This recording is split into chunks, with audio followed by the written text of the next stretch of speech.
What is up, everybody? Welcome on back into Real Sports. I'm, of course, Colin Morris, joined, as always, by Matt Thomas. We got a lot to get into today. We're going to be talking about Summer League. We're going to be talking about some golf, little LIV versus PGA Tour. We're going to be talking, some NFL. We got training camp starts in 2 weeks. We got college football starting in 46 days. Yeah. There's just so much shit going on. We got F1. We even got a little soccer going on. People are moving all around. It is just a crazy time to be a sports fan, but we are here to break it all down. Matt, how you doing? I'm doing all right. Just glad to have an off day after going back to work following basically a 3-week vacation. Yeah. That was 3-week vacations, man. There's nothing quite like them. I'm in that little mode right now where I'm not doing too whole much for work, but and I'm trying to. You just got to figure out what to do. You just got once you figure it out, you're like, oh, this is nice. And that thing for us has been playing Fall Guys or watching Summer League. Yeah, Summer League gets the second TV. Fall Guys gets the first. That's fine. Exactly. That's how it goes. That's how it goes. Well, speaking of Summer League, let's go ahead, get right into it. It has been a display of talent from the top 5 picks so far. There has been nothing short of awesomeness from these rookies. Paolo Banchero going off already today. The Magic have said, we've seen enough. He's done for the rest of Summer League. We know what he can do. Meanwhile, Chet Holmgren keeps coming out with his freaking brother, Josh Giddey, and are absolutely terrifying together when they go up against what is seemingly lesser opponents, but they just know exactly where each other are, and they've only known each other for like 20 days. It's just really impressive. This whole Thunder team really seems to be coming around. It reminds me of like you playing 2K. Yeah. You're like, I'm gonna keep this one guy, and then I'm gonna trade everybody, all the picks, and then it's gonna be suddenly 2022.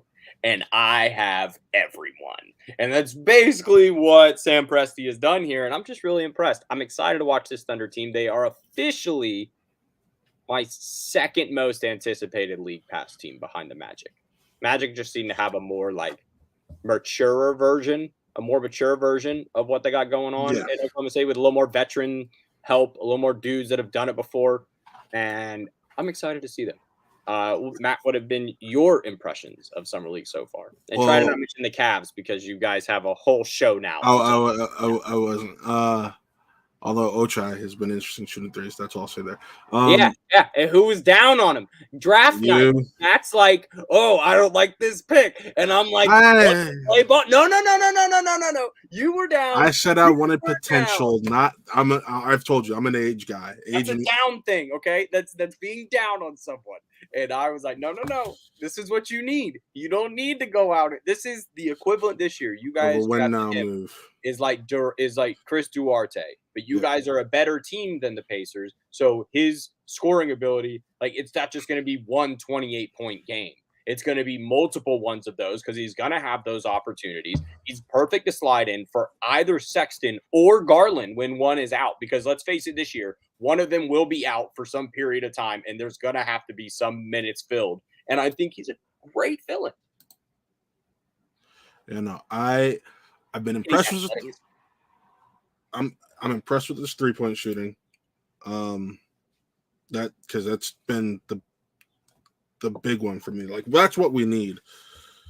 Just the 3-point shooting has been great, but I want to talk about Paolo. I'm playing 2 games and just killing it regardless. And I was like, yes. I'm like, yes. Let me see more. And the Magic are like, oh, we've seen enough. Let's see other guys. It's like, no, that's not why people want to watch you. Why do people want to watch him? Tell them. They want to watch Paolo. Yeah. That's the point blank. That's what. If you're watching a Magic Summer League game, you're there to watch Paolo. If you're watching a Thunder Summer League game, you are there to watch Chet Holmgren play with Josh Giddey. And if you're watching a Rockets Summer League game, if I remember correctly, I think they're the ones who took him. Tari Eason, who has been just a shock. But it's been very interesting to see which of these dudes teams are actually force feeding. Some of these teams are Rockets, 17th overall pick. Like the Warriors are out here like feeding Mac McClung the ball like it's his job. And he's averaging like 19 points per game so far. If you combine the California Cup that they do out there, and then they come over here. Which, by the way, Gaine can't stand this shit. She's like, we just got done with basketball. I thought it was over, and I'm like, no, babe. This shit is 24/7. The real break comes after Summer League because then there's basically like nothing for 2 months. This year, we're gonna get the FIBA World Cup, and it's gonna be sick. And it's going to be awesome. That is this year. Which, by the way, watch Luka. Props to the U.S. team. Props to the U.S. qualifying team for doing their thing. Love it, even though they're like our D-level players. They're definitely all playing on the G League Ignite, and they were like, we're going to go out here and qualify and not play on the real team when it comes around. This team's going to be like, I get Jordan Bell. Kyle Lowry's going to be the point guard. Jordan Bell. That's all I care about. It's going to be just like 2018. You remember that? Or 2019? What was the last? Yeah, 2019. I think so. The last one was 2019. Yeah, 19, 20, 21, 22. Yeah, sorry. And like that to me was just a shitty U.S. team. It just wasn't constructed very well, and it required way too much creativity from two guards that, no offense, weren't being too creative and really did not adjust to the international style of play where your bullshit fouls, which they might be more suited for it this year because of the rule changes that we got this year where James Harden wasn't able to do his bullshit and he had like a really shitty first month of the season because he was unable to adjust to not getting calls that he was used to getting. Yeah. And I think that's what really is probably going to help this USA team be a lot better this season is having more European-like rules and less ticky-tacky calls. So I think this USA team is going to do pretty good, but they could walk into some buzzsaws. Like, Luka's got Slovenia playing like a monster, and the threes are like 2 feet shorter. The threes are like 2 feet shorter, yes, but you still don't have the same talent-wise players full throughout the entire team. Guess what? Luka took the Mavs to the Western Conference Finals and got Jalen Brunson a bag. So, like, you could have 3 other dudes, and if Goran Dragic is out there playing on a level that we know he can play at on an international stage, I'm telling you, bro, like, USA ain't always been it. And recently, if it ain't the Olympics, we don't show up. And nor do we put together the best team. We put together whoever wants to show up. That's fair. And that is not how these other countries roll. These other countries, like France is coming. France is probably the biggest threat. The biggest threat. Because if you can throw out Rudy Gobert, Batum, Nicotina is probably going to start for them. Wembanyama, the number 1 pick for next year, he's a shot to make that team this year. It's just a matter of whether or not he wants to play. It's going to be one of those things. It's just going to be a great tournament. What are the dates on that? So, man, that's going to be. I think it's late August, early September. FIBA World Cup, August 25th to September 10th, baby. Yep. Let's go. That's going to be a ride that I want to be on. Final thoughts on Summer League. What's like your biggest surprise? Because last night it was Matt Ryan, the guy playing for the Celtics, who launches like 6 threes and then nails the game-winning shot and might have like torn his Achilles on the last shot.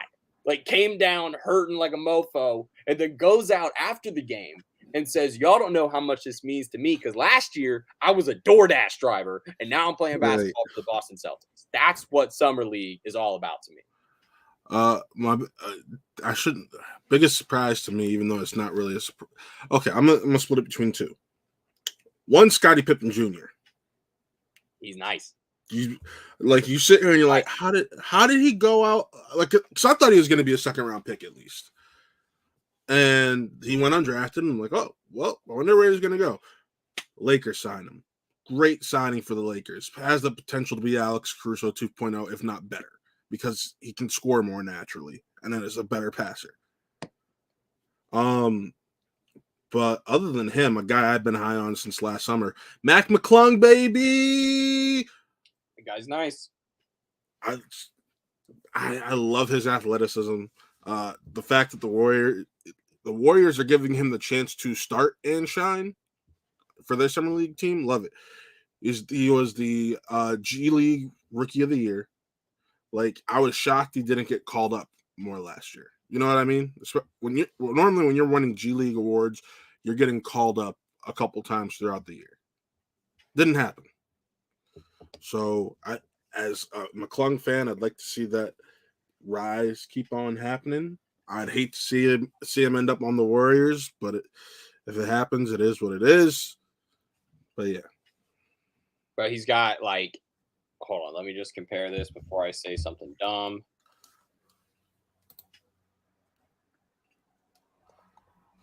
Okay, yeah, he's got, like, mad Steve Kerr vibes to me. Yeah. Like, in terms of, like, mentality, to where, like, Steve Kerr's like, ooh, I can make this dude something. He's 6'2". Steve Kerr's 6'3". McClung, he's just a natural scorer. At Texas Tech, when he came over from Georgetown in college basketball, that was a big deal. Because that was a final piece of that Texas Tech team that really made them competitive. That they lost some dudes and they got some transfers that kept them competitive. And his mentality of really keeping them in games they should not have been in. I mean, this guy, if he gets to stick with the Warriors. Did you see the Wiseman dunk? Woo! Woo! Leaping. It's going to be crazy. The Warriors actually let Kuminga, Moody, and Wiseman cook this year. If they're still on the team.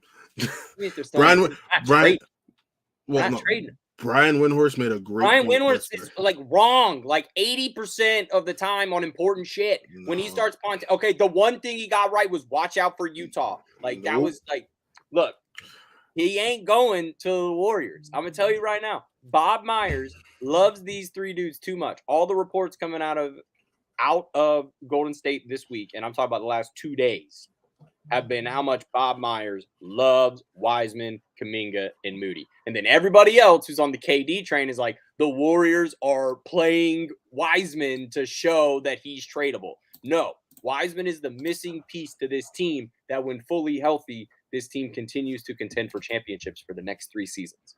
At least.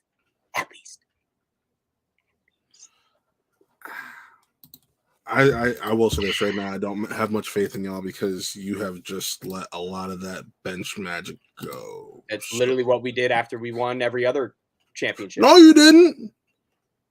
Go look. How many players? If we did a comparison of how many players from the 17 squad, okay, so the 18 squad, 15 to 16, that roster was identical. Was nearly identical. Add Anderson, Varejao, 16. 16 to 17 was when there was bigger changes. But outside of Bogut, your roster is virtually identical. Okay, so the Warriors, we win in 17. Yes. 4-1. Okay, we're going to look at this roster.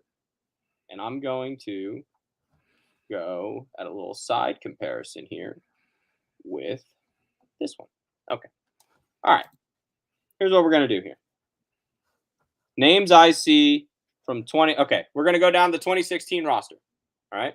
Matt Barnes, Ian Clark, Steph Curry, Kevin Durant, Draymond Green, Iggy, Damian Jones, Sean Livingston, Kevon Looney, McAdoo, McCaw, McGee, Pachulia, Clay, Varejao, Briante Weber, and David West.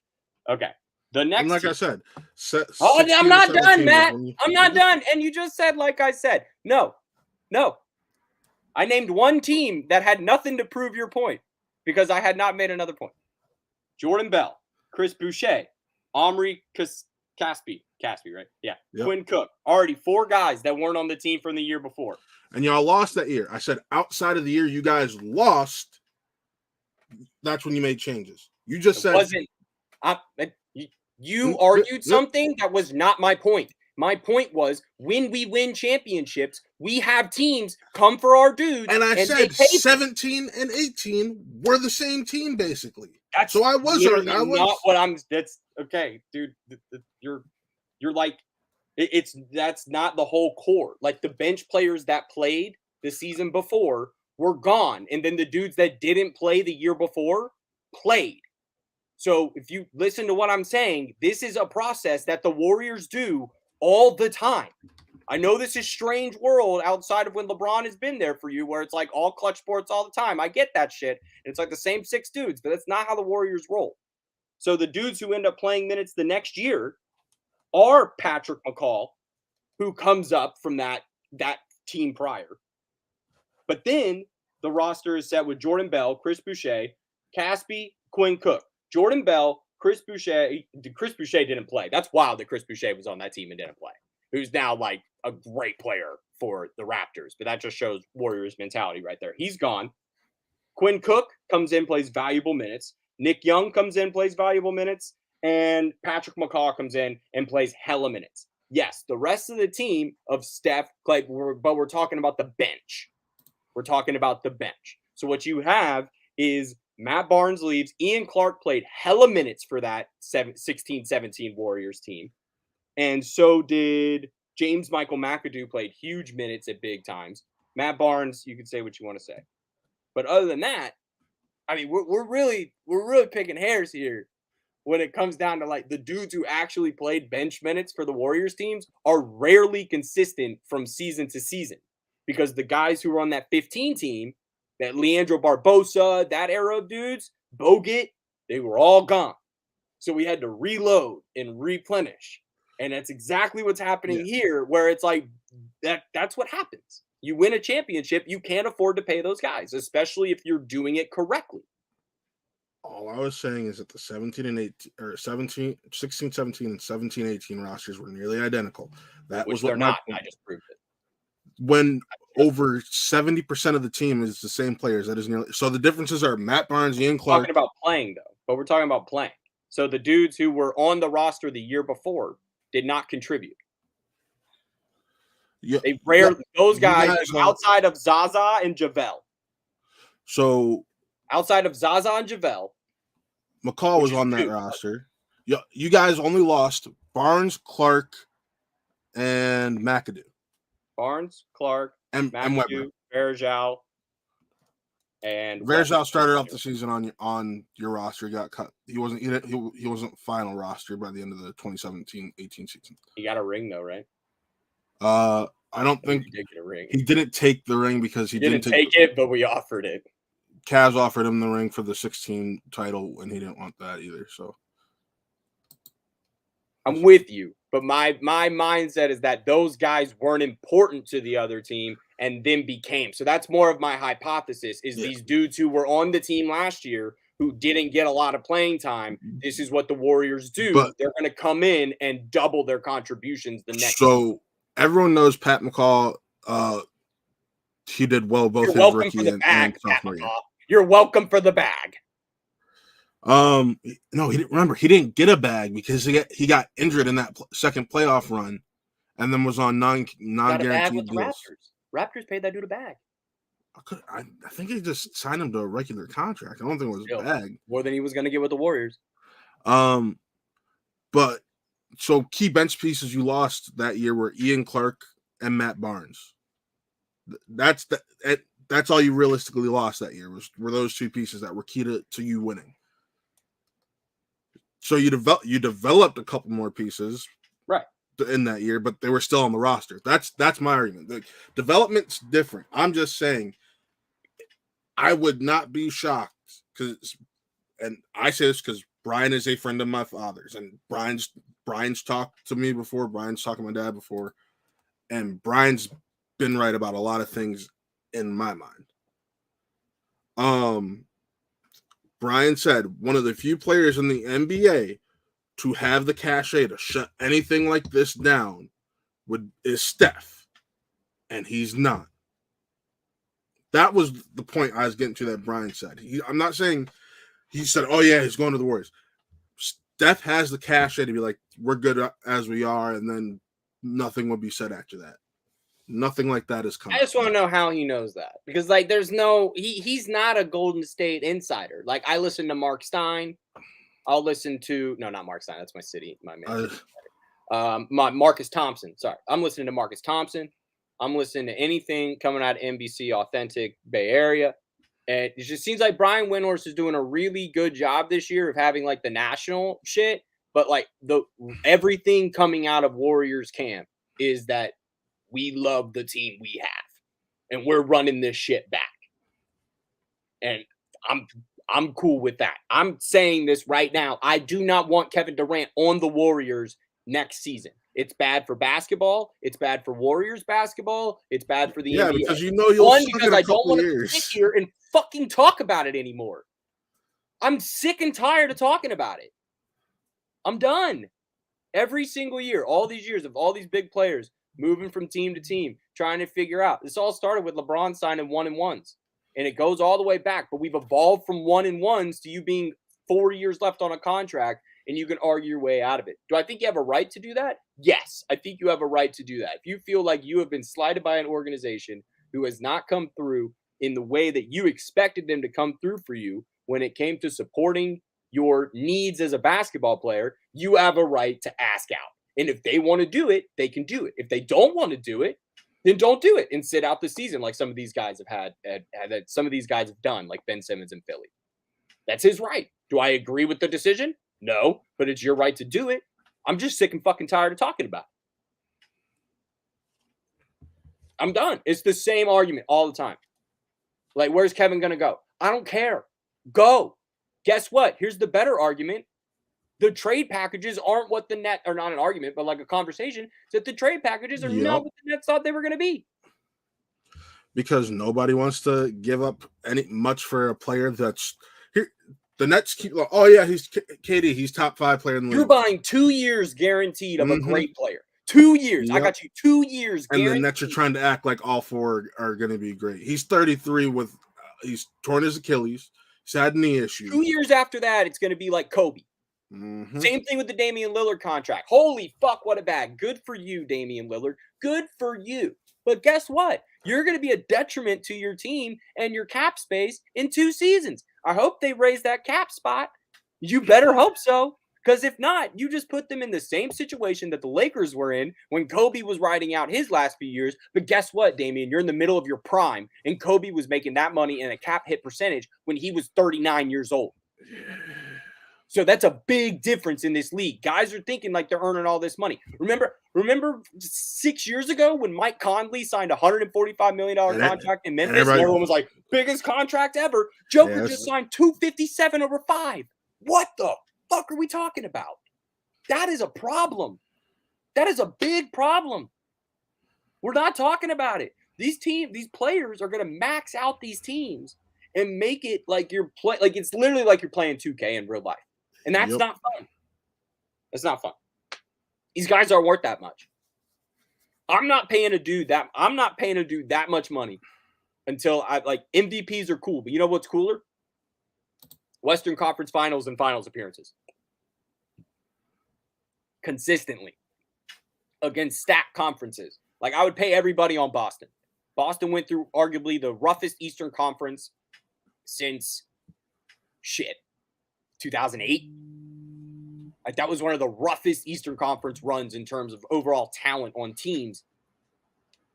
We're just living in a time where dudes don't.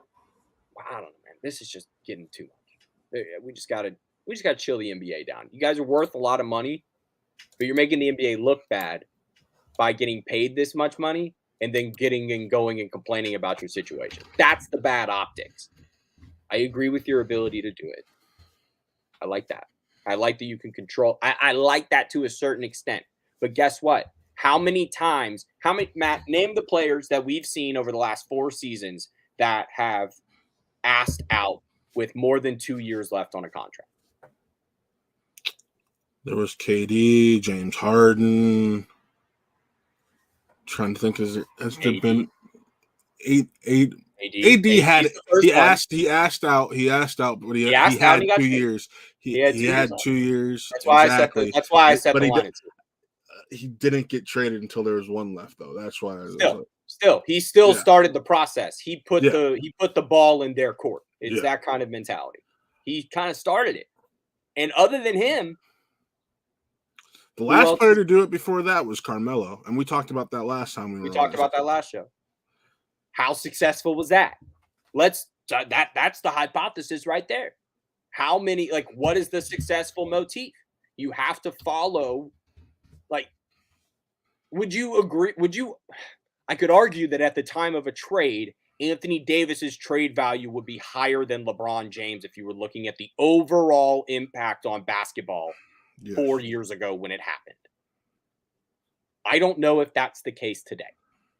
I think AD might be the only one you could argue whose trade value is higher because of his move. Would you agree that Kevin Durant's trade value would have been higher 3 years ago when he left the Warriors? Yes. Would you agree that Kyrie Irving? Would you agree that Kyrie? Actually, I'll take that back. Kevin, I don't know because he had the torn Achilles injury. Yeah, okay. So, but we're talking like peak Golden State Kevin Durant. That's a higher trade value than peak Nets Kevin Durant. Yes. Better contract, better all that shit. Okay. Same thing with Kyrie Irving. Peak Cavs Kyrie Irving or peak Nets Kyrie Irving. You're taking the one on the other team. So what happened? Why this regression of success? It's self-pressure. You're putting all of this on yourself. And very few people can manifest a situation where success occurs. And we haven't seen anything like that player made. I'd argue since the Heat, because that's a player made team. Yeah. They worked that themselves.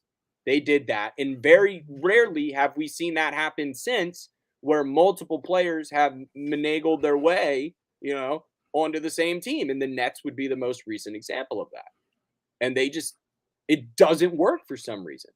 And it's just proof that, the Heat won what? 2 titles? 2. Played for 4. 2 titles, went to 4. And you want to know why I think the Heat works? Peak of that. Right now, that is the peak of that. And you want to know why I think the Heat works so well? AD going to the Lakers. 1 title so far. Sure. But 1 title. We're just going to call that 1 title. Lakers aren't going back to the NBA Finals anytime soon. That's just, I'll be very real about that. It would take an act of God for the Los Angeles Lakers to figure this shit out. I truly believe. I think the Clippers have a better chance of going to the finals sooner than the Lakers do. I'll just say that. I think the Clippers have a hot shot of winning the West next year. That is a scary team, fully healthy. Be very clear. I don't know. It just doesn't seem like this works, Matt. It really just doesn't seem like maybe just let the GMs do their job. Here's the thing. I agree with you for the most part. The Heat worked because those were people who played together on Team USA all the time, were actually close, came out of the same draft class, and everyone knew this was happening when they all made their contracts the same for their rookie extensions. That 3-year extension with the same opt-out. What up, Shug? What's up, baby? Oh, okay. Apparently my headphones are not working. Can you hear me? Yeah, we can hear you. What's up, dude? First off, I just want to say, Colin, I have missed you. Miss you too. I love your passion. You're such a. I just love hearing you talk. I don't know why, but I just love it. You just loved hearing what I had to say about your Lakers? Absolutely. Well, no, not that. Hell no. No, but I miss talking sports with you. Well, dude, what are your thoughts on how, the different ways that stars are handling their situation? Because that's what I wanted to thing right now, where you're either you just you're me, you don't care. Let me show me. If you want to do it. But if you fail, it's on you. Or it's then you got guys like Giannis who are like, no, I'm good. I'm staying here. We're gonna do this. Well, so you were bringing up like Kobe and stuff, and it's funny because what I wanted to say to you was you were bringing up Kobe. And granted, you're right. At the end of his career, he did kind of screw the Lakers, but it's one of those situations where they were paying him for what he did at the end of it. Exactly. And I'm comparing that to Damian Lillard, who has yet to do it and will now just be a detriment. So it's very, it's do you want to be that guy before you've been that guy? Yeah. we talk about Kevin Durant, and you're like, okay, well, they gave him everything they wanted, everything he wanted, control, all these things they gave it to him, and now you're like, well, I don't want to be here now, and it's kind of that weird, like it's just this weird situation, and granted, Kobe did screw the Lakers. As a Laker fan, we know that he put him in a bind, but at least he was loyal. Like, I'm gonna screw you, but I'm gonna stay here. And we're gonna go through some bad times together. It's like with Kevin Durant, it's like we're sitting here going, he's like, oh well, I want to leave. Okay, so now does he go to Phoenix? Does he go back to Golden State? And you're right, because you're sitting here going, wait a minute, you just left us and you talked all this shit about us, and now all of a sudden you might want to come back after you sat here and said all these things about us and this whole drama situation, and we won 2 titles, but it was like a bad breakup. It's like you're breaking up with a girl, you break up with her, and then all of a sudden it's like now you're seeing each other. Yeah, now you're seeing each other, and you're like, maybe we'll get back together. Maybe we'll work it out. Maybe it wasn't that bad, And so it's just, this is like Michael Corleone and Kay in The Godfather 3. And they're like having dinner in Italy, and she's like, maybe. And then she sees him go like put out a hit on someone. And she's like, nah, I'm good here. The Warriors should be like, nah, we're good here. You're putting out hits. Like, I just like, what do you think is the best situation for Kevin Durant? I think he should stay in Brooklyn. You write it out. You didn't. Here's the thing. Here's the thing that, like, and again, I bring up Kobe. Kobe wanted to go to Chicago when all that stuff went down with Shaq. He wanted to go to Chicago when the Lakers weren't doing what he wanted. He wanted to go to Chicago. He wanted to get out of LA, and then he wrote it out, and they got him Powell. And remember, the year before they rehired Phil Jackson. The team wasn't great. They had Kwame Brown, Chris Mim, Lamar Odom, Smush Parker. But they remember they got to the A seed, almost should have beat Phoenix, but they didn't. And, then the next year it was the same kind of situation. And he was like, okay, I'm going to write this out again, but you guys got to do something. And then they went and got Powell. And once they got Powell, they went to 3 straight finals, lost 1, won 2. If you want your legacy to mean something, stay with Brooklyn. Stay with Brooklyn, write it out, try to get her. If Kyrie's not the piece, move Kyrie, find somebody else. Well, that's part of the issue. He wants them to re-sign Kyrie, and they won't. But Kyrie opted. Didn't Kyrie opted? Here's what I remember. Correct me if I'm wrong, Colin, because you're on top of this stuff.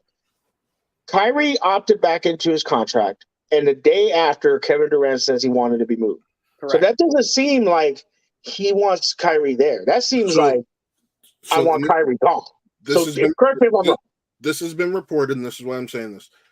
The issue that led to his opt-out is that the Nets are unwilling to work with Kyrie on a long-term extension. Both KD and Kyrie still want to play together, and he wants a contract to match his so they can keep playing together on these longer-term deals. Brooklyn only wants to give Kyrie like a 2-year deal and lower money because they aren't willing to work with Kyrie. To KD, that shows you're not willing to work with me because I want to play with him, give him what he wants. So I think that's the mistake made. I think that will go down when 15 years, we'll talk about this, when everyone's retired and all this shit, and we'll see how it all plays out. Kevin Durant's biggest career mistake will be tying his wagon to Kyrie Irving. Yes. The point should have been this year when seeing I respect your ability to make your own choices when it comes to what you do with yourself. But when those decisions start directly affecting your business and your business partners, that then falls on you. I can then put that on as a thing that you have done. And by Kyrie not getting the shot, he lost his shot to have an argument in what happens because he lowered his basketball value with his life decisions. Had nothing to do with his playing ability. Now, don't get me wrong, Kyrie. It's really cool that you can come out and cook the Magic for 60 points after 9 days rest. I could probably do that too. Like that was his season. That was the big highlight. Was he like, oh my god, he came out and cooked for 60 points? I'm like, yeah, well, against the Magic on 9 days rest. Like that's not hard for an NBA player to do, knowing he was going to have to sit out another 6. Like it just like all of this was just piling and piling on Kevin Durant, and he didn't make the right decision. It should have been a secret meeting with the Nets where it's like, all right, let's get this fucker out of here. Let's get him out. Let's get him for what we can. And you're telling me that the NBA wouldn't be more entertaining by moving Kyrie to the Lakers not giving up that 27 pick is like the whole thing. Because I think if the Lakers would have offered up that 27 pick and Russ for Kyrie, I think the Nets do. No, apparently the Nets want multiple picks. The Lakers are okay giving up the 27 and 28, but it's the only tradable picks the Lakers have. 29 because you can't trade. Okay, whatever. It's the only ones they have. Yeah. Like, we'll have kids by then. Yeah. I'll have kids by then. By the time the Lakers pick again in the first round, unless they trade back in. Like, that's absolutely insane. And to not be able to even think that the Lakers would even entertain it, and then Jeannie Buss comes out with her cryptic ass tweet that was like, the most like, I love the Lakers nation, and we are going to do this together, and those who want to be here, and it's like, who are you talking to? There's no like. Well, I think the Lakers right now are going to retire as Lakers. I don't know. We don't know that. There's a lot of talk about LeBron going back to Cleveland. I don't know who she's talking about. Like, I don't know who. And the people who have been on top of it are the people who are always right about where LeBron ends up going. Just want to point that out. But Colin, I 100% agree with you. But here's the thing, though: did they run that by LeBron, and LeBron's the one that shut it down? Because, like Matt was saying earlier, the only person on Golden State that could shut down Kevin Durant coming back is Steph Curry. The only person that could shut down Kyrie. Yeah, but the only one that could shut Kyrie coming back down to the Lakers is LeBron. And LeBron has been on board for it. Like, that tells you all you need to know. They're just not willing and to give up the Mick Kupchak thing of not wanting to move. It's not Mick Kupchak. It's Kobe's old thing. Rob Pelinka. Rob Pelinka. Yeah, Rob Pelinka. It's that old Lakers mentality of we are gonna do what it takes to win a championship, but maybe it's a new school idea of, but we do need to think about the future. Like, how many Lakers organizations have, like, in our lifetimes, how many Lakers teams have been like, you know what? No. We're gonna hold out for the future. And now suddenly it's like, well, we don't have any draft picks, but let's start being conservative now. Like, if you're the Lakers, I am so baffled by the signings the Lakers made this offseason. They are just like the same versions of the dudes they let go that were doing the things that were detrimental to the team last year. Like, Lonnie Walker's signing is just one of the dumbest things I think I've ever seen. He does absolutely nothing to progress that offense and make you as a Lakers fan feel more comfortable about the situation. I think that's a boomer bust signing for them. It's so boomer bust. Like, it's like the bust in like tiny ass 8 font, and then boom. Colin, I'll say this. And I'll compare it to my football team, but it's not really the same, but it is kind of the same. When you go from having a guy, I think LeBron, I don't think the Lakers thought this was going to be this bad when they got LeBron. I don't think they thought we're going to miss 2 playoffs, because of LeBron. Not because of LeBron, but with LeBron, we were going to miss 2 playoffs, 2 years in the playoffs. I think that's one of the biggest shocks to them. Well, I'll say he was injured that first time. Let's be fair. But this last year, yeah, that was just missing the play. This is really bad. This last season, it was really bad, really sus, and it really comes down on, like, LeBron is in a situation where I would do whatever it takes to win right now, because Stephen Curry is fucking coming for that 2005 to 2025 20-year stretch of being the best player of that generation, just based off of awards and accolades. If the Warriors are able to continue this, that was the conversations after the Warriors won the finals. It was, is Steph knocking on the door of Mount Rushmore of basketball? And is he? Well, Matt, you can shake your head all you want, but guess what? I'm not shaking my head at you. I'm just shaking, bro. But 4 is 4. 4 is 4. That's 4 is 4, but it's not 4 MVPs and 4 Finals MVPs. That's fine. He's missing wouldn't have one of them without his side piece either. He's missing 2 of those MVPs and 3 of those Finals MVPs. That's what I'm getting at. Yeah, but Matt, when you continue your career though after your peak, which is what the Warriors are trying to do with Stephen Curry, and Stephen Curry is actively working with this team to ensure that his future is more successful. And I don't see LeBron James. I'm not going to take that away from him. I give him that. That's the one thing I always give Steph, how loyal he is. I hate when he just try. The thing that has always not rubbed me the wrong way is when he mocked LeBron after winning the first one with KD. And he pulled I'm just a kid from Akron. You lived in Ohio, or you were born in Akron, that's Ohio. Not a joke. You're taking things too personally. He was mocking. And that means Matt took that personally. Matt took that personally. You know how often I think about LeBron James?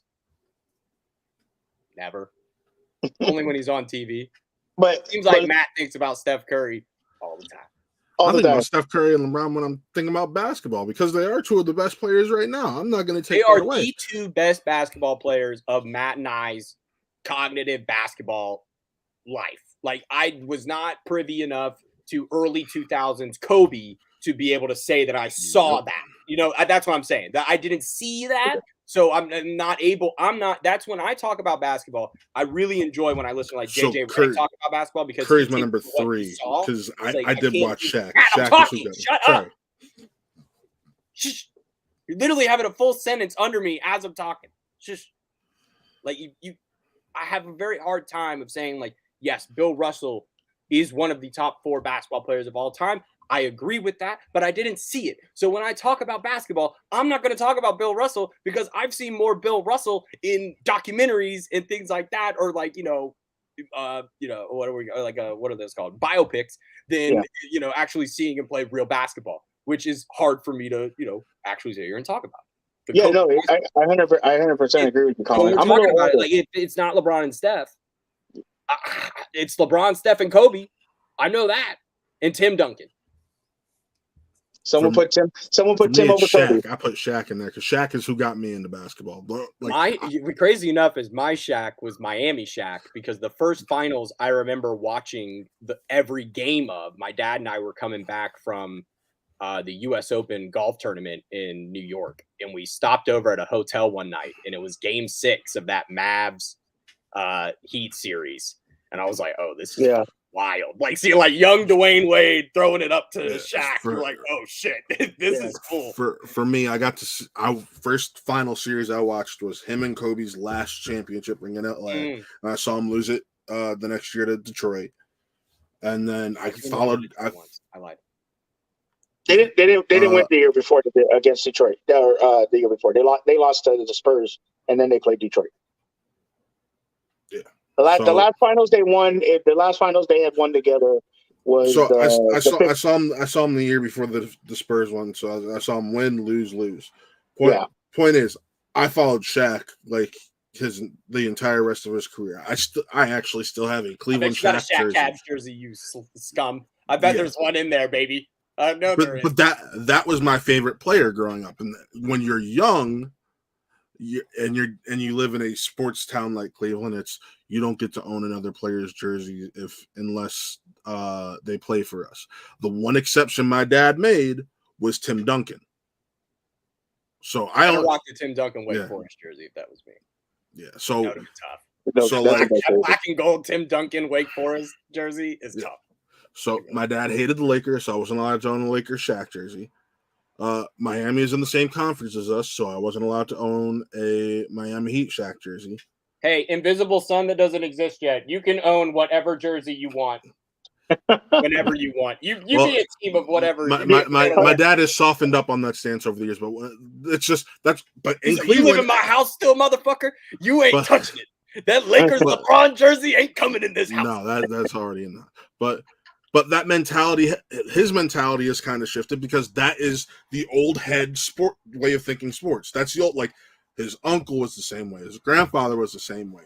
But as people have started caring more about a single player than a team, that's shifted along with it. Yeah, I'm still. I can't even cheer for another team. And see, like once that's how I brought it up. Old head way of thinking. Yeah, sure. Yeah, I'm still old school. Like you're like Dodgers, Lakers, and Steelers. Those are what you. My man's out here at Sparks games. When the Ravens had to beat the Browns to get us into the playoffs, I wouldn't root for the Ravens. I was like, nope, nope. And then you guys didn't do it anyway. Bro, do you remember the year that the Steelers got into the playoffs as the 6th seed and y'all had to lose to the Dolphins or some shit for the Ravens to get in? There were like 9 years ago. There were like 18 different scenarios, and it was just like the Chargers, the Ravens, and the Steelers all trying to get in, all at like 8-6. And then I'm like, oh, but if those Dolphins win, there's a shot. And I'm like, I still like it's like, oh, it's just you can't. It's so weird. The only dudes that I can root for, I root for like players that played at Duke because I give so many fucks about Duke basketball. I want those guys to be successful. And Carlos Boozer Duke jersey in my closet. There you go. Like that's what I'm fucking talking about. That's my boy. Like Carlos Boozer Duke. It was that. Oh my god, that was an unbelievable basketball team. Yeah. So going to my point about the Lakers. And Colin, you would kind of understand this because it's about the Steelers. The Steelers have Ben Roethlisberger for freaking 15, 20 years, damn near. Lakers had Kobe for 20 years. I don't think they understand what to do after that. And what happened was the Lakers kind of lucked into LeBron because LeBron's like, all right, I'll go to LA. And they're kind of just in this. And when you have LeBron, you're kind of just sitting there going, well, he's just going to win. He's just going to get to the finals, and we'll figure it out from there. And I think that first year, obviously, he got hurt. The second year was the bubble, and then this year, I just think they were like, "Oh, we got Westbrook. Last year, we got Anthony Davis." Was the bubble, wasn't it? No. First year he was year with Lonzo and Ingram before the AD trade. No. First year he got hurt. He got hurt. He played with Lonzo and Brandon Ingram. That was all. Yeah. And he got hurt. I remember that. Yeah, then there was the bubble year. Yeah, he got hurt. He tore his groin. He tore his groin in that Christmas game. Yep. Yeah. Because remember they fought back. They fought back and got to first place. And then that Christmas game, they were beating up on the Warriors, and they were like, "Oh, is the Lakers now going to take off?" And then he tore his groin in that game, and it just went downhill. And then we got Anthony Davis the next year, which was COVID, and then we won that championship, and then this year. So I just don't think. I think what you know how you were saying like this. You got all the years too. There's been 2. You forgot the season that you guys were playing well, and LeBron fucked up his ankle, and then AD messed up his groin. So it's 2 straight years of missing the playoffs since the time. So they made the playoffs. They lost in the first round. It was LeBron's first round. Yeah. We lost to Phoenix. Yeah, we lost to Phoenix. That's fine. You lost to we played the playing game, and then we lost to Phoenix. Yeah, and then last year. But that year that we lost to Phoenix, that was injuries. That was injuries. There could have, AD was you really missed kind LeBron of going and AD for like the last month. You guys were in the upper echelon, and those injuries is similar to the Cavs this year. You guys just got hit with injuries at the absolute worst time because you went from like fighting for a top 4 spot to being in the play because of how injuries treated you. But this last year, when you signed Westbrook got traded or whatever, you signed Carmelo, you had Ariza, you had all these guys. I think they just signed people thinking they'll mesh and we'll be fine. They signed the names, even though a lot of those names are washed up at this point. Yeah. Lakers are like, hell, you guys remember when we were giving Timothy Mozgov and Luol Deng $20 million a year? Better than that, isn't it? It's better than that. That's one of the wildest offenses I think I'll ever remember. That free agency where you're looking at like, who the Lakers signing? What is happening? Like it's ever since then. Free agency signings outside of LeBron James have not worked out for the Lakers. And that is a problem. That is a huge problem to not be able to have enough. Like if LeBron James's basketball IQ is as brilliant on the court, if it was just half as good off the court, I think the Lakers will be in a better situation. But I don't know if these dudes that he's out there being like, let's bring these guys in, are really like the ones they should be bringing in. It's like, who are the nice guys that he's watching? Like, but it's not. He's not getting the right guys that you need to play with. It's guys that are fun to watch. No, he's just in his Adam Sandler phase. He just wants all of his friends to eat too. Hey, we just won a championship. We could do it with you. Even though but the problem with doing that is if you're about legacy, like, and that's my argument of why I don't have LeBron in my top 5 is, and people want to argue with me. It's like you're under 500 in the finals. You went to teams. Yes, you carried teams to the finals and the playoffs and had success, but you just didn't win. And so that bugs me. Like when you look at the thing is like people like kill Kobe. They kill him, but in the 2000s, he was in 7 finals. He went to 7 finals. He went to 7 finals and he won most of them. Like he had Shaq those first couple of years, but then he went back with Powell. And I love now the narrative about Powell. It's like, he was a great player. Odom was huge on those teams. He was. But remember when Powell was in Memphis? Odom plus Powell to equal Shaq in terms of what's up. Remember when he was in Memphis, Powell was just an okay player. And then when he went to Lakers, I was like, oh, well, maybe. And then he showed out, and now all of a sudden Powell's one of the greatest European players to ever play. Like, come on, all of a sudden now we're going to give him his flowers. You weren't giving him the same flowers when he was in Memphis, but when he played with Kobe, now you're going to give him his flowers. We're like, oh, wow. Same thing happened to Marc Gasol. He was great on those Grizzlies teams, and then he goes right to the Raptors, and then boom. Yeah, but the difference is Marc Gasol fell off a cliff right after that Raptors. Literally right after that. I would have too. I would have too if I would have won that championship. The way they won that championship, and they beat Golden State. I'd have been perfectly fine. I would have been like, I'm good. I'm good. Shout out to the Gasol, or not the Gasols. Never mind. Shout out my favorite like here that 07 finals. Look, I love living in that time. We had no damn business being there. We had none whatsoever. We got there based off of his pure skill, and I'll say that. And an inability of the league to have players that the run that y'all went on in 07, the East was not equipped to handle him. There was nobody in the East. The Pistons were the only ones, and that was towards the end of their run. Imagine if those Sixers team, that young Sixers team that had Andre Iguodala, and you could have had like young Iggy going up against young LeBron. Oh my God, that would have been amazing. But there was no one there in that run that was going to go up against him until he got to the Spurs, and they were like, okay, well, that was cute, but sit the fuck down. Yeah. But my problem with LeBron is he just has these weird years. Like last year, weird year. The year that they lost to the Magic, like that was the year, if you remember, that was the year they thought it was going to be LeBron and Kobe in the finals, and that was going to settle the debate of who the best player was. And Dwight came out of nowhere and decided, you're not going to the finals. Yeah, we didn't have a big man, and every 3-point shooter on the Magic decided to start hitting. Yeah, don't remind me. Literally, I just remember watching games and just three. Hedo Turk Glue for three. I was like, Hedo for 3. Rashard Lewis, 3 for 3. 3. It was Redick was on that. Redick was on that team. 2. Who else was on that team? Jameer Nelson. That's what I was like. Jameer Nelson was cooking that year. Jameer. He took over for Skip from Mylou as the point guard. And then they just started taking off after that. I mean, that Magic team, if you really look at that Magic team, they beat LeBron and they beat Boston, right? Boston to play. They were the 07 Cavs. They turned it on that year. And then then Dwight left.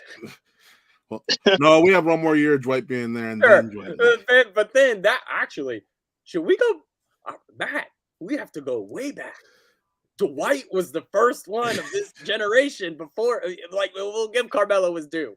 But Carmelo, that didn't really work. That really didn't work. Talking about Off the Records podcast's comment. So I've been seeing a lot of people doing their top 10. Like LeBron's 2 in their conversation and everything. And hold on one second. Actually, I got to take this call. I'll be back. All right. We'll see you in a sec. But like, I mean, and Colin, we talked about this before.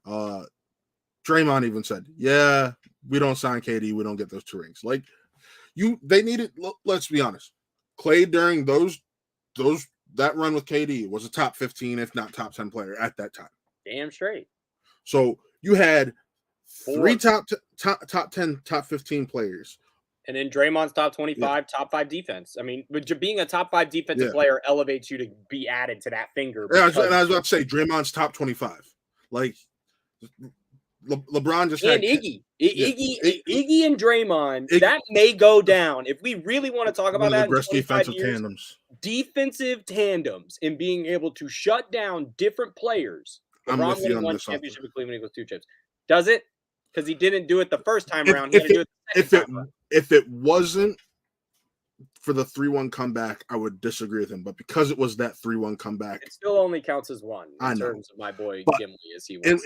In regards of legacy, I yes, think Legolas, you shot an elephant in the back of the head, but guess what? That still only counts as one. He also forgets that Legolas. No, because remember, Legolas also took out all the guys on that. Fine, elephant. but the elephant still only counts as one. I thought he was talking about that entire situation. No. That's why that always hit me. As No. He knows because he's sitting there counting because he's counting as he's on the elephant, and then he shoots the elephant and he rides off, and then Gimli cuts that still only counts as one, which is just the elephant, even though it's huge. But yes, Golden State is the elephant. You shot them in the back of the head. Kyrie Irving pulled the shot though. Yeah, LeBron pulled the block though. The block and the shot are equal. That's just like a file in my brain that doesn't exist. So. And then K Love had to stop. That the one time it's the only reason K Love is still on the Cavs and getting paid. Like our big 3 each had a moment in those final closing minutes. So that's why still only counts as one though. I know. I'm just but that's my point of him doing it in Cleveland was he had to kind of do you argue that the Cavs big 3 is comparable to the Miami big 3? Like, yes, like in 2K, but like in terms of like real life basketball production, they all kind of did different things that it's very close. We're talking about Kyrie is D Wade if D Wade ever had a jumper. That's what that is basically. Right, and then you could say you could argue that the Kyrie that played with LeBron was better physically at the time than Dwayne Wade was when he was playing with LeBron, and then you could argue that Chris Bosh was at a better spot in his game than Chris Kevin Bosh Love was better defensively, but Kevin Love was better offensively. It was just an offset. It's wishy-washy, but regardless, LeBron didn't do it with like the OG built thing. So I think like when we're arguing over like lastingness, if Steph gets an extra one, I think the ability to say that he did it in 15 and did it in 22 in that span of time with those teams, and we'll look back on this 22 team as not, we won't look back on it in such high regard because we'll look back. You know who's going to get trashed in 20 years? Klay Thompson. Klay Thompson is going to get throttled in 20 years by nerds because he never showed up in the finals. He was a liability. Gary Payton, when we lost Gary Payton, they'll be like, damn, Gary Payton won them that chip. And I might be on that chip. I know you when you go to the Warriors and Cavs fans have something that can say similar. Warriors fans, if we didn't lose KD, we would have won that finals against the Raptors, and we'd already have 5. Cavs fans can say, if we didn't lose Kyrie and K-Love wasn't fucking mauled by Kelly Olynyk, we probably would have won 15. And even I'm not all Warriors fans. It all goes both ways. Yeah, it's just one of those things. So and I'm really not one to talk about what ifs. That's Yeah. why I don't really care for these KD conversations until shit actually happens. Let's talk about what's in front of us. Because as much as we want to sit here and talk about like we know what's going to happen, we don't. So we can only talk about like what we know. Right. And what I know is that right now, KD is doing his best to become first fiddle, first chair, but his whole career, when he's been successful, he's been he's been the dude on a team, but those teams have been absolutely stellar. That Thunder team that went to the finals was one of like the most ill-prepared teams to ever go to a finals. I would say, like outside, we could rank them the 07 Cavs, 08 Magic, and then that 2011 Thunder team, 11-12. And like, wow. Like those guys, in thinking about what those three teams could have been if they stuck together, but they never do. They never do. They never figure out what could happen if the Cavs did. The Cavs kind of did, but it wasn't like there was anybody else other than LeBron that we were. They were just it was old guys. Like that was LeBron and old guys. Horny for you weren't horny for the future of any of those guys other than LeBron. And Verjao was on that team also. That's fine, but you weren't thinking that Verjao was going to turn into a top 10 center like that. No. You just you thought he was going to be a 10-10 guy the rest of his career, and that's what exactly. But if you're looking at that Thunder team, you're looking at 3 possible top 10 players in the league at that in 4 years from that time. Russ, James Harden, and Kevin Durant are all vying for MVPs on different teams. You have Thunder. Westbrook in 16, absolutely incredible year. James Harden 16, absolutely incredible year for the Rockets. Kevin Durant 16, absolutely incredible year for the Golden State Warriors. So like those 3 dudes on the same team, like that, and you could have just ran it back. And they don't. These teams, they if it doesn't work, they blow it up. Yeah. These guys, I just don't know. That's why I trust Bob Myers as the Warriors GM, because it seems like he understands how to sustain success. There has to be something said for the ability that this Warriors team they have the most wins since 2014 in the league. And that, I mean, at least top 3. Yeah. And that is very hard to do. And I think to be able to continue that we're really transitioning to the Spurs is my next comparison to the Warriors because of what they've set up with these 3 youngsters with Moody, Wiseman, and Kuminga. Well, here's what I'll say. I think when it boils down to it, why we keep every player in this generation is worried about legacy because they look and see. It's the only thing they talk about on TV. Oh, no. Well, not only that. Right? They all try to compare themselves to Michael. Well, Michael's got 6, and he's considered the GOAT. LeBron's got 4. Steph now has 4. I can't sit here with 1 or 2. KD especially. Steph just won one by himself. You left to do that, and you haven't. With a better team. The team that Kevin Durant has had over the last 3 seasons total in terms of injuries, availability. 2 seasons because he didn't play that first. He didn't play the first Achilles year. We'll talk about the last 2 seasons. For what they did against that Boston team in the first round is one of the most embarrassing performances by a top-tier team I have ever seen. Kyrie Irving coming out. If there is any player who had more fuel for a series than Kyrie should have had going against the Celtics, I don't know. But they matched it and they exceeded it and they took it all the way to the finals. I don't think if the Celtics play another team in the first round, I don't think they raised their level of play fast enough that they did, because you saw a big difference in what that Celtics team was doing in that first round series than how they closed out the season. They were not closing out the season particularly well. They had not really injuries, but they were just dudes not doing their best. But that next series, they stepped up. They had a cause. They wanted to say, fuck Kyrie, and they did. And they really put a damper on his value, because now that's the last thing people have seen from Kyrie Irving, because that's the most basketball he had played in that small amount of time all season. Yes. And he looked like shit. They tore that was bad. That was bad for the Nets. That was very bad for the Nets. And what that's they did. He opted in. He was like, "Oh, player option? Bet. I know I'm not getting this anywhere else. I don't care what happens to KD at that point." Yeah. And my apologies for having to leave. It was a job interview. It was a job interview call. So I'm trying to get a new job. So I was excited. So I had to answer that call. But yeah. Shit. While we've been on, the Texans just dropped a new helmet, and it's nice as hell. It's a metallic red with their logo on it. Is it though? But going back to Off the Record podcast, my top 5 is always, I've always had Kareem number 1, Jordan 2, Magic 3, Tim Duncan 4, Kobe 5. Bron, Jordan, Kobe, Duncan, Shaq, Kareem go back and forth battling for number 5. I have LeBron now 6. You can't deny he's going to probably mostly have all the scoring records. Possibly the assist record, possibly. Like he's going to be top 5 in where's he at in this? Is he going to get past Stockton? Stockton's number 1. He's not going to get past Stockton, but he's going to get pretty damn close. Man. So is LeBron going to go down as a forward or a point guard? He should be a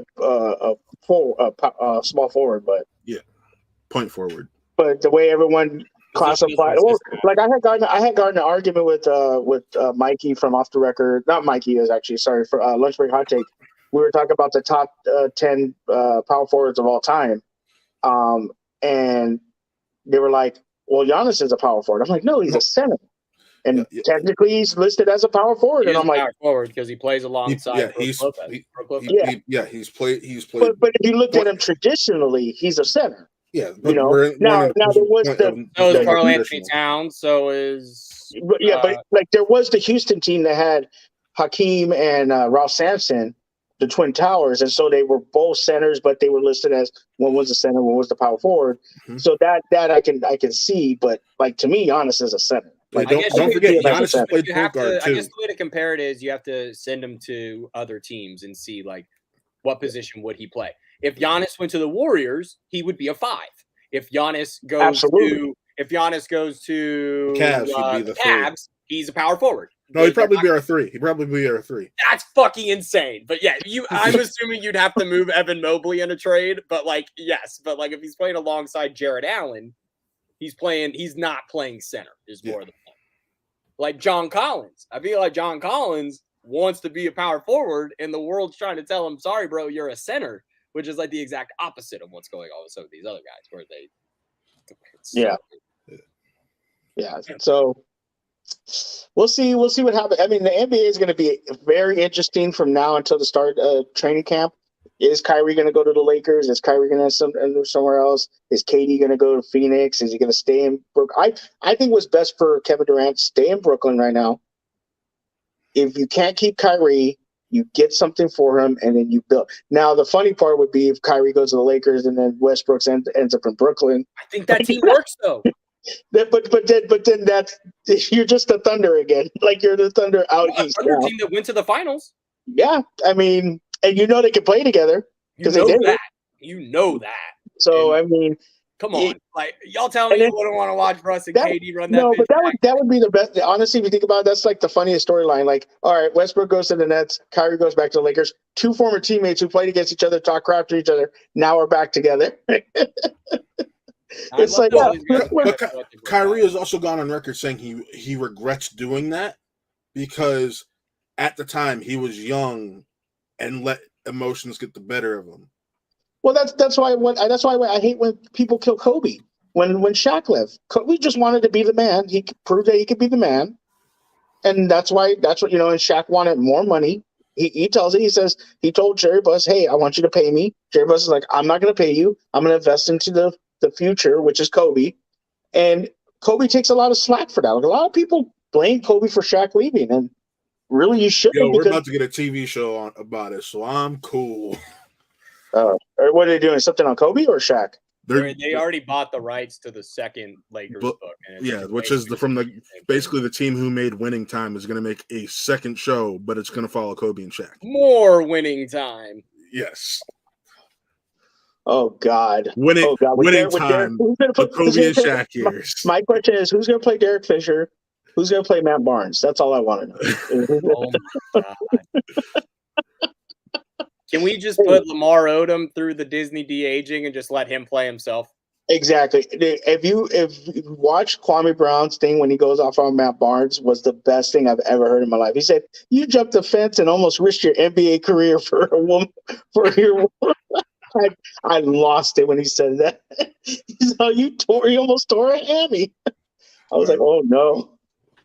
We've been on NBA talk for an hour. We still haven't talked about it. I don't give a shit. But Let's talk about it a little. While we got Suge here, I do want to talk about Matt, what do you want to talk about? The NFC, the AFC North? That shamble of a division? You know what? I think the Panthers are going to make the playoffs. I think the Panthers are going to make the playoffs. He just got introduced shortly ago, so that's here's what we need to really understand here. Colin gets to watch Baker before I ever do. Here's that's his market. Oh, okay. Here we go. We have essentially built, and by we I mean I'm not a we when I talk about the Panthers. I'm just speaking the royal we. You have built a very solid college football team. Like who they have on their roster when they were in college football. You take those dudes, holy shit. You got like 5 dudes that were 99s when they were in college at NCAA football. With a great college football coach. Yeah, great college football coach. You guys doing great. You got which one is it now? Matt Rule. Matt Rule, right? Not Art Briles. It was also Baylor guy, right? Just import the team on NCAA. And I guarantee you're winning 4 national championships. Easily. You'll be fine. Here's the problem. Baker's going to play. Baker's probably going to start. Baker will not start every game this year. He will start enough games that they get that pick, though. Guaranteed. He will start enough games that he gets that pick. But do not think that town up in Charlotte is not going to be sitting there bitching and moaning the second bad shit happens. Because that team has been dealing with nothing but dudes coming in to take other dudes' jobs since they went to the Super Bowl in 2013, 2014? I thought that was 18. That was more recent than that. It was not 2018. Yeah. The Panthers played the Broncos in 2014. Well, yeah. They played the Broncos in 2014. That was 50. Yeah, that was 50. So that was the 6. It was 16. So 15-16 season. Yeah. That was the last Super Bowl because I hadn't moved to California yet. I knew that. So you and I, it was literally right in the middle of the 2 years you and I gave, because you gave 14 and I gave 18. So it just seems to me that they cool. You know what I really look at about this? Better passing to McCaffrey, more accurate passing than Darnold. Somebody who knows how they want to throw the ball. I don't know if Sam Darnold knows how he wants to throw the football. That's a problem. Robbie Anderson, DJ Moore. These are great players. And Robbie Anderson really slept on last year. He was a very consistent performer, having had him on a fantasy team. That dude was putting up like 6.5 catches a game, somewhere flirting with like 85 yards a game. That's great. Baker has had people put in his life, and he's been told, you got to get it to this guy or just hand it off. No one is handing the ball off to Christian McCaffrey and feeling bad about it. I think Robbie and Anderson he's got more opportunities to throw it to him, which is trust. The only person, I really just felt so bad for Baker that he got all these different dudes shoved in his life, where it was like Jarvis Landry, not so much because he was there, but like shoving OBJ into his life, make this shit happen. Shoving Kareem Hunt into his life, maybe make that a thing, right? Take away, we're trying to mix things up, less comfortability with his offense. To be able to simplify it to 3 dudes, let's focus, let's work on this, let's build a relationship, and let's move on. We all want to be here. We all want to be successful together. And I think that's going to be important for Baker. Shug, I'm with you. Picking them as a wild card, they'll go like 9-7. Yeah, I think they're going to go. I think they're going to go 9-7. I think they're going to go 9-7. 9-8. Sorry, we got to add an extra. Oh, okay, I think they're going to go 10-7 then. 10-7, sure. Yeah, 10-7. See, and here's my thing: the NFC's so weak; they could probably do even better than that. If they take one game off the Bucs in division play, that's happening. If Baker could go down to the Bucs and be like, "Fuck you guys," like on a Thursday night. It'll be a Thursday night. Panthers always play a great Thursday night game. And by great, I mean absolutely dog shit lineup. And here's the best part. They get to play. They're playing the AFC North this year, so we're going to see Baker. They play Browns week 1. They play the Browns. It's great. Great. I love it. If he shits on the Cleveland Browns game 1, I am going to be so happy. If he goes for like 6 touchdowns, I'm just happy. I just want to see it. Yeah, 6 touchdowns. Because I mean, there is no objection to say that Christian McCaffrey is more talented than anyone he played with on the Browns. Right at peak. He is the most. I mean, Chubb gives him a run from his money. He's not the dual threat. They're totally different. That's like saying you want. He's not the dual Chubb threat. is a better pure runner. Yeah, McCaffrey's a better football player. Yeah, 100%. You could argue that Nick Chubb's a better running back, but McCaffrey's a better football player. Yes. There we go. And Hunt's right below McCaffrey. Yeah, like that dual threat. I think because it's that sandwich. Because Hunt. People forget Hunt is still. Kareem is so much better than Nick Chubb. No, not as a catcher. I think as a football player, as a catching the ball, yes, but he's just like a step or 2 below. Yeah. Let's look at the Cleveland offensive numbers on like when Kareem is in for full games and Chubb's out, and then when Chubb's in and Kareem's out, they're like identical. I know. It's pretty damn close. Yeah, that's why I love having this tandem. It's like, trust me, I get it. I just think we got. I'm kind of here, first time all summer with Dan Orlovsky on something. But here, listen to the schedule. This is why I think they could actually go to the playoffs. Browns in a game where Deshaun Watson is probably going to be suspended. Giants, Saints. Those are 3 very. Do not sleep on the Saints. I think after those 3 games, Panthers are 2-1. Yeah, there's a chance they're 2-1. The only reason I see them losing against the Browns, if the Browns don't have Deshaun, is because the defense is virtually identical, and the way that they were going at the end of the year, that could be what stops them. Then they have the Cardinals. That's an L. 49ers. I don't think so. I think that's a win. I don't think I would love for it to be a win for them. It is at Bank of America Stadium. That's in Charlotte. Yep. So you're going to have a DeAndre Hopkins list. Yeah. Oh, yeah. I forgot D-Hop's out. So then, that's why he's available in round 10 of every single fantasy draft I've done. And I'm like, I have 4 receivers. Yeah, let me add DeAndre Hopkins. Yeah. So so I'll say Cardinals is a top toss-up at that point. Niners, they're probably starting Trey Lance. I don't have faith in Trey. I think this is going to be a down year. So I got them beating the Niners. They're probably going to lose to the Rams. Although we'll see, that Rams defense is a question mark. Lost 10 pieces. Then they got the Bucks. Like Colin said, if they can steal one against the Bucks, they got it. They're going to beat the Falcons twice. So where are we at? So we got 2 Falcons wins. Already at 6 wins. Yeah. Then you got the Bengals. That's a loss. Ravens. It's a loss. Broncos. It's a loss. Seahawks is a win. I don't think the Broncos is a loss. Whoa! I don't think the Broncos is that. I don't think the Broncos are that team. They didn't really have to give up much for Broncos are that team. As much as we want to hype up Russell Wilson, and I love Russell Wilson. It's the dudes he's throwing the ball to. Yeah, that's why. I just don't think they're that team.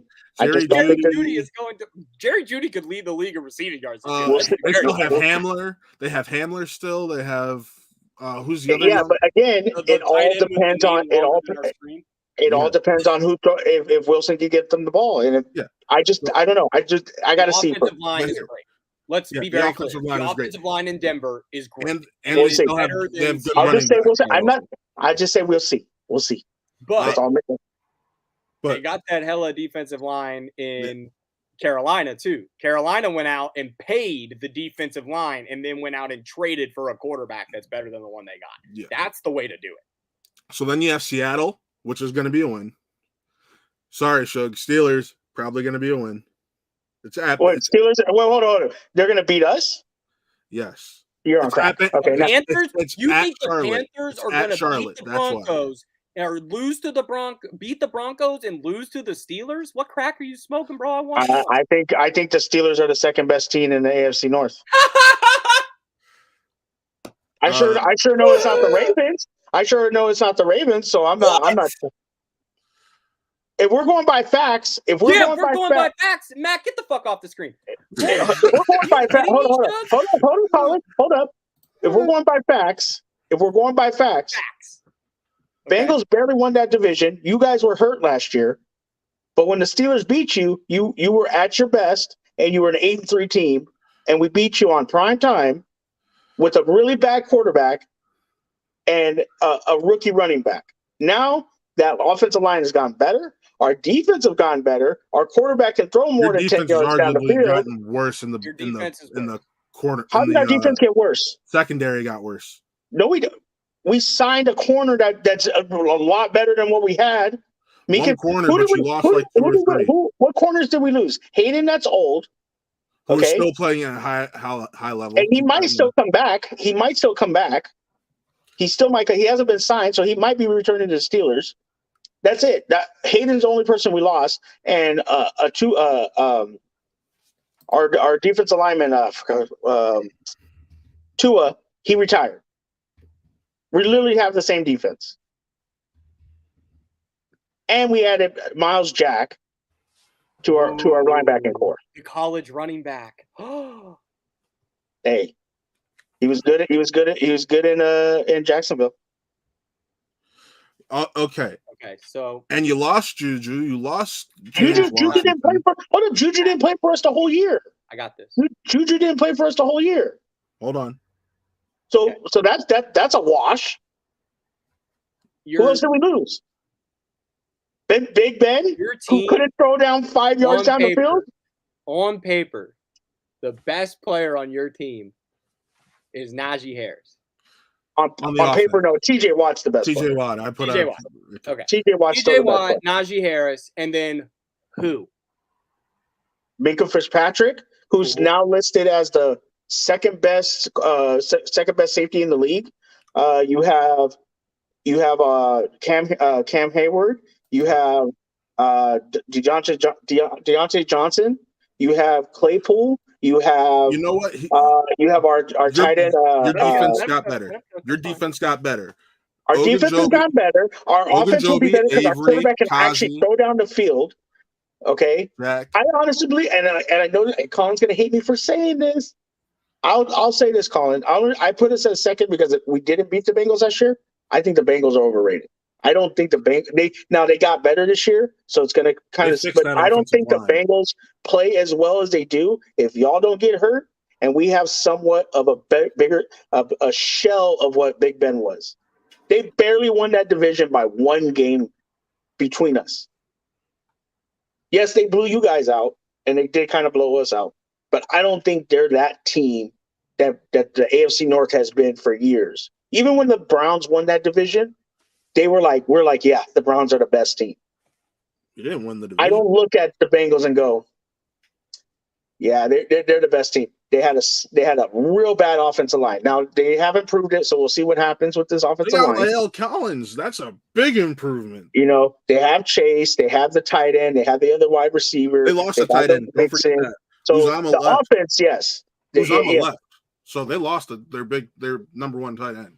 Who left? CJ Uzama, their number one tight end. But they have somebody else there. There was a rookie, wasn't it? No, not yet. I thought it was a rookie last year that played really good. So while I was on vacation, I didn't realize this. You guys signed Larry Ogunjobi. You guys got the Monte Kaji on a 1-year deal, decent signing. Brought back Carl Joseph, Jannard Avery. Y'all got Miles. So defensively, y'all got better. I don't know if I can trust your quarterback situation yet. You don't have to trust him. He has to be able to throw 20 to 25 passes. Don't throw interceptions and complete passes. That's all he has to do. He's going to throw down the field more than Big Ben because Big Ben's arm could not throw down the field anymore. You know this, Colin, because you have watched Big Ben for the last 20 years of your life because you have been a Ravens fan. You know Big Ben's arm gave out 4 years ago.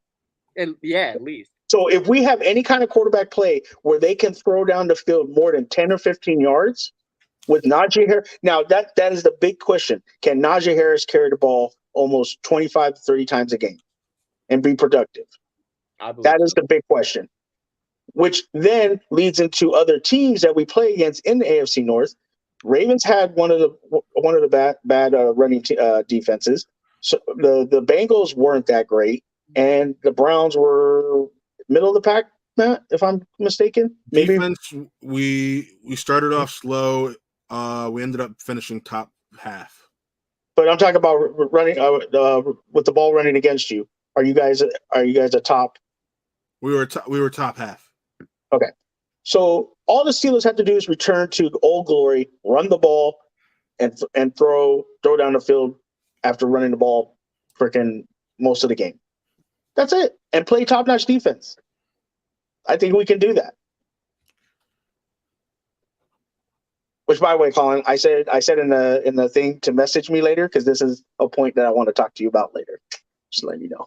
Just get cooked. You're about all right. Here we go. So here's why you're wrong. Okay, go ahead. Colin. Ravens finishing lower than the Steelers this year. Okay.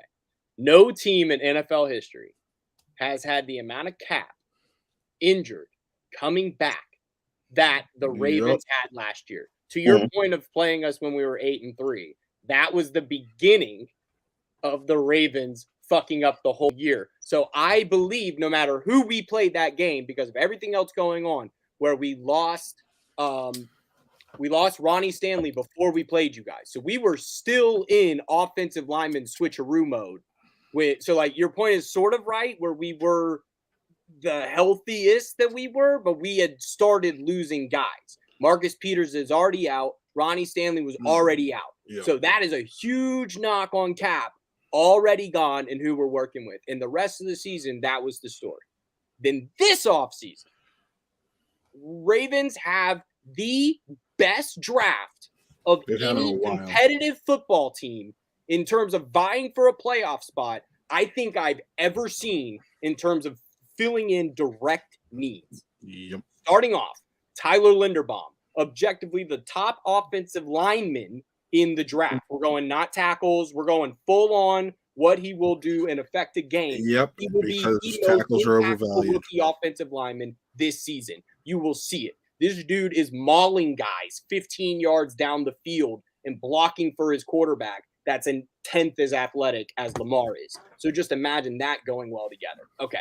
We then signed Marcus Williams, who is, guess what? The number 1 ranked safety in the league by PFF. So to one up your Minka Fitzpatrick, we go get him, and we draft Kyle Hamilton, who was the first pick in mock drafts 2 years ago for this draft. And the only reason he fell was that you cannot pay a safety the money that you were going to pay someone at the number 1 to 10 pick in the draft. Safeties do not get paid that money anymore. Corners go before safeties for that reason. Flips for non-performance reasons, but for simply what you're going to have to pay him in 5 years if you draft him at that top 10 spot. So the Ravens get him at 14. And we get David Ajabo, who was mocked to us at 14 for the entire year until he gets injured in the college football playoff and will come back and be a contributing member of this team. No, not the playoffs, and workouts and compound. So yeah, he was supposed to be vying for a top 10 spot. He was vying for it, and he falls all the way to the second round, and we take him. Other additions this season: Kyle Fuller coming in to be a good nickelback for us. That gives depth to Marlon Humphrey, Marcus Peters, and just those guys on defense finally give a shit. And now the unfortunate passing of 2 Ravens, Jalen Ferguson passing away, and you had the offensive lineman, the Goose from the 2000s run. Like, this team has a reason to give a fuck, and that is absolutely terrifying when you are grabbing onto stuff for non-football reasons to drive your football team. And that is something that is not talked about, that this team has shown up to work, besides Lamar because of whatever's going on. He did his own workouts, told everybody he was going to do his own workouts, and came in and said, everybody knew I wasn't coming back until mandatory workouts. Everyone in the organization knew that. It was, and then ESPN goes on and gets to talk about whatever they want to talk about. But now Lamar gets J.K. Dobbins back. He has Gus Edwards returning from injury. And we got Mike Davis, who was a huge addition to a shitty Falcons team and was great on a shitty Panthers team where he was the best running back on both teams with dudes injured. And now he's going to be our third best running back. That is just a huge mental break for the Ravens. The only thing you can talk about is the wide receiver room that has to prove itself. You can't say anything bad about the receiving group because they haven't had the opportunity to show that they're bad. They just haven't had that opportunity because we've had other guys there. And guess what? We have Mark Andrews, who by PFF is the #1 tight end in football right now. So that's a lot more reasons. And we're also projected tied with the Bengals at 9.5 games at as our win total, and the Steelers are down at 7.5. So you got 2 wins of improvement in terms of the rest of the world's eyes of how the Steelers are going to be more successful than the Ravens this year. I just don't see it. Well, we're going off potential, right? Because you were naming all the injury. I will 100% give you that, Colin. Injuries screwed you guys. I will 100% give you that. You're absolutely right. So we're going off potential. So now we don't know what's going on with Lamar.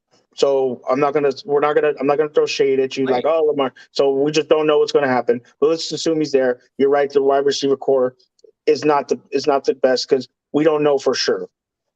We can't even right, but you can't even say like we just don't know what they are because exactly. So I'll 100% give you that. 100% give you that. But go look at the Ravens running last year. Who was their top runner? Probably Tyson Williams. Nope. Well, Lamar Jackson. Saying it was Lamar Jackson, that's fine. That should not be happening. That is why your quarterback. We lost J.K. Dobbins and Gus Edwards, and we were filling the running back room. They literally lost their running back, all their running backs in training camp. They lost all the top 3 running backs in training camp. There's no way your offense, your running backs should no way have the most yards. There's no way you're who was the guy? Who was the? Oh my God! And when we played you guys in the last week of the season, that running back, he damn near ran for almost 150 yards against us. Why wasn't he running the ball? They had just signed him more recently. No, they didn't just sign him recently. Dude, yes. Like, okay. We're gonna do this. I can't believe I actually have to defend this shit. You have Let me finish my point. And you can come back. Hold up. So for one, we don't know what your running situation is going to be. Okay? We know exactly what it is. No, we don't. Yes, you do. Shug, shut up. It's J.K. Dobbins. You're not going to tell me to shut up. Oh my God, we don't know. We don't know. It was Latavius Murray who was on and off the Ravens roster all year. Who are you basing your running off of? J.K. Dobbins, who missed all year. J.K. Dobbins. What did he do the year before? He was not on the team. Okay, so we don't know what's going to happen. That's my point. You can't sit here and say, yes, we do know what's going to happen. We don't know. He got injured. We don't know what he's going to do.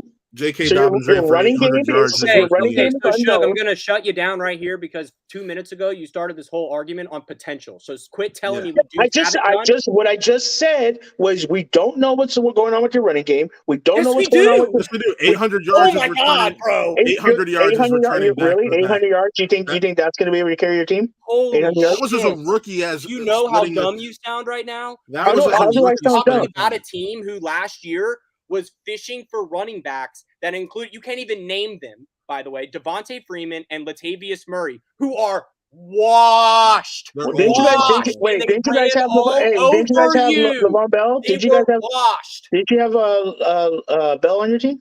For a week. Washed. He's washed. Players, he just got a contract a year or 2 ago, and everyone was talking about how great he was. Anyway, again, like I said, we don't know. You can't sit here and tell me we know. All dudes that ran for the Warriors, that ran for the Ravens last year were dudes on minimum contracts who came in because they didn't have anywhere else to go, and we were that fucking desperate, and we still almost made the playoffs. So you don't know.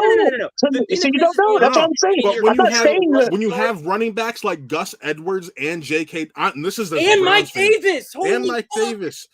3 great running backs. Again, what? Great running backs? Yes. Come on.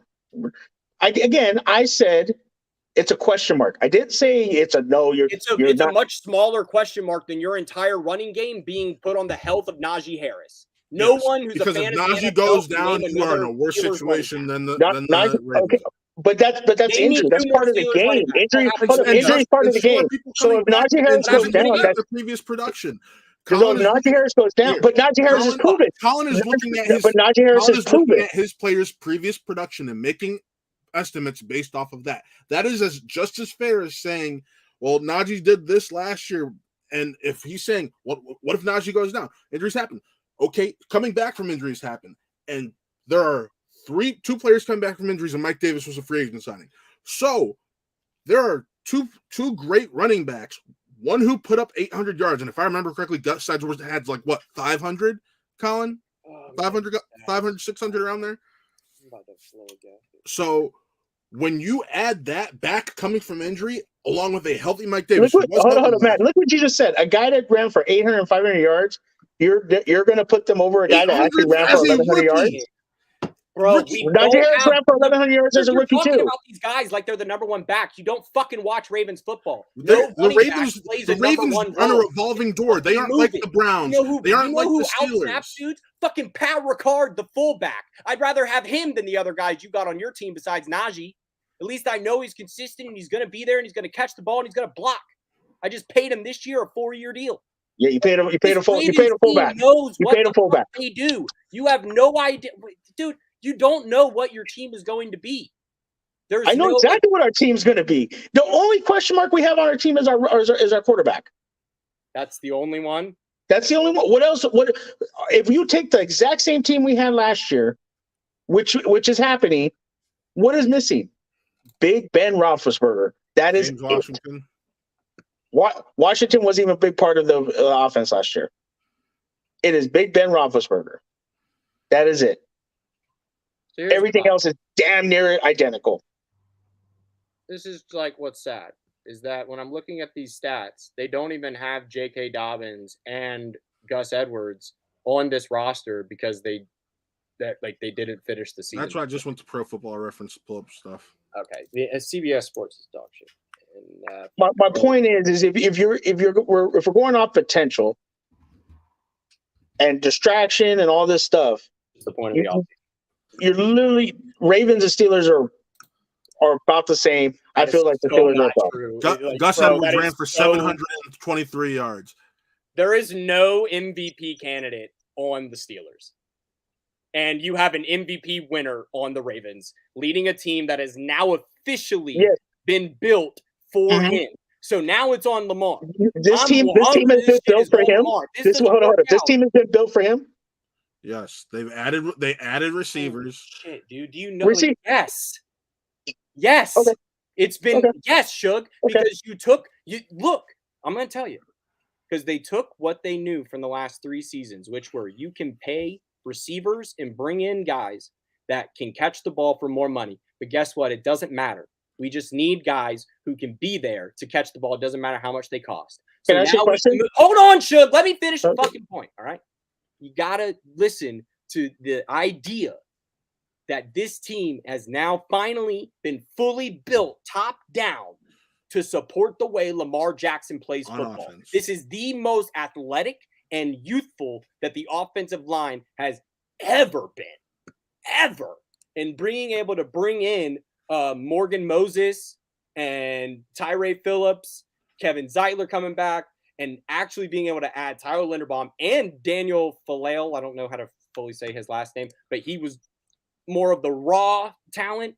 We need athletic dudes around Lamar that can make athletic feats. And now you have 3 running backs that are under 30, which last year we had 3 running backs over 30 running the ball. And now there are 3 running backs under 30, one of which is a first-round draft pick. The other one is got a chip on his shoulder, the Gus bus, the size of a bus, and they actually want to do their jobs. There's no ego on this team. They all are now actually here to do the thing. Because if the Ravens, you could have told that they would have been a bit more serious in terms of just going for the stars if they would have gone out and signed one of those wide receivers that was out there, and it's still out there. There's still wide receivers that are unsigned to teams that would still probably people would say Lamar needs receivers, but that's not the way the team is going.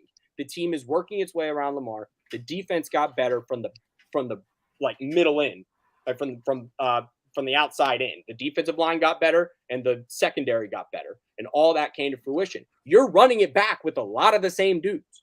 So what I'm saying is the Ravens looked at what they were last year and improved upon that exponentially, in my opinion, in terms of players that are available. And your players are essentially the same. And I still don't give a fuck that Mitch Trubisky is your quarterback because he sucks. I'm willing to give him a second chance because if anything, last year you don't know he's going to be in a different situation. But let me ask you a question, Colin. So if that's the case, then why did you guys get rid of your best receiver? Because we drafted a receiver in the first round, and he wanted more money. You take a proven receiver and you traded him for a rookie. Is he proven? Yeah, he was your best receiver last year. Second year player. He was your going into his third year, dude. Bateman's going into his second year. You're giving up on him on his third year. You're not giving up on him. We traded for him and got another player. We got a first round draft pick. Yeah. For a first round. And you just said you drafted a rookie receiver, right? I said they drafted a receiver the year before. They have a second year receiver. Before. They have a second year receiver. An offensive lineman that's going to pay more dividends for Lamar. Linderbaum is going to have a bigger impact. The second year wide receiver is Bateman. Am I correct? Yes. Bateman, Wallace, and how was Bateman? Bateman was what, 500 yards? Former first round receiver. Well, Duvernay was a third, but Bateman was like what, 500 yards last year? Yes, but he also missed the first 5 or 6 games. Yeah, he didn't come back. He didn't come till week 7. Yeah, he played 12 games. So he came back. So he only missed 5 games. Okay. Right. So he missed 5 games. So and that was as a rookie. Now, I'll agree your defense got better. But you're like you just said, Colin, we're going off what you said. I'm going off what you said. It is up to Lamar now. Yeah, it's up to Lamar now. And you've already said that this wide receiver core is unproven. We don't know. So if they're not good, then what? These guys are all, like, I know you can say this about any guy who comes off of any team. But every single one of these guys, Devin Duvernay knows his job. Devin Duvernay has been our punt returner. He has been playing in games and has had key moments for the team. Prochet was drafted before Duvernay and was very hyped up coming out of SMU. He had hasn't done anything. Hasn't done anything, but okay. Because it's not that team. You're not listening to me. It doesn't matter who the receivers are. Absolutely. It doesn't matter who the receivers are. That's all of a sudden. The point is, can you catch the ball? The point is, didn't Prochet have a lot of drops last year? If I'm not mistaken. No, because we barely threw in the ball. Who else were you throwing the ball to? Hollywood had hella drops, bro. Yeah, Hollywood did have. Hollywood drops the ball all the time. He's been gone for 4 months. This isn't like a new thing. Like, he was gone before that trade seemed that there's hella collusion going on there. Like, because he was at the draft party that night with the Cardinals. So, like, everybody knew that was going on. No one in the Ravens was bummed to see Hollywood go because we got a first round pick. Isn't that Lamar's boy, though? No. He's more Kyler's that's boy. Lamar told me. Hollywood is more Kyler's boy because they grew up and they were roommates at Oklahoma together. So, good for him. Go play with your boy. He's going to go be a number 1 receiver for 6 weeks, and then DeAndre Hopkins is going to come back, and he's going to be a slot receiver again. He's going to hate his life. Doing the same thing. He got paid, or he's going to get paid. Yeah, we weren't going to pay him. And Shug, that's my point. You're like, you lost him, but we weren't going to give him that money because no receiver on the Ravens actually plays to earn that. Actually plays and impacts our offense enough to deserve that amount of money. So don't you think that's going to affect Lamar? No. If he doesn't have a receiver, that's my point, is in a tight game in other than Mark Andrews, and we saw what happened with Mark Andrews in a tight game. Is average. Chase Claypool is a blatantly average NFL receiver with a very high potential because of his body size. Hold on. Who has he had thrown it to him the last 2 years that he's been in the league? Shug, I'm just talking about what's happened, man. I'm just Yeah, talking about but is that not what happened? Who was throwing them to him the last And 2 who years? was injured? Who was injured? But that's my point. Okay, so again, you wanted to knock the since the beginning, Ravens for y'all want to Lamar jump my being bones. injured. Hold up. Y'all want to jump my bones. I said this year we're going to see what happens. Right? It's all based off potential. Colin's talking about his receiver corps know their job. Their running backs know their job now. So Lamar should be able to be more successful. I agree. Your defense have gotten better. They're not the 2000 Ravens defense, though. They're not even close to that. I'm saying that. I'm saying you're talking about they could be a good defense, but they're not that dominant. That Ravens defense dominated so well, their offense didn't need to be good. They would score points. Can you honestly look at that your Ravens defense right now and be like, we can lean on them to score points? I'm not even going to answer that because nobody's having that conversation but you. No one has said that this is going to be the 2000 Ravens defense. I'm saying we made massive improvements from where you made massive improvements, but don't bring up the best defense of all time of the modern era.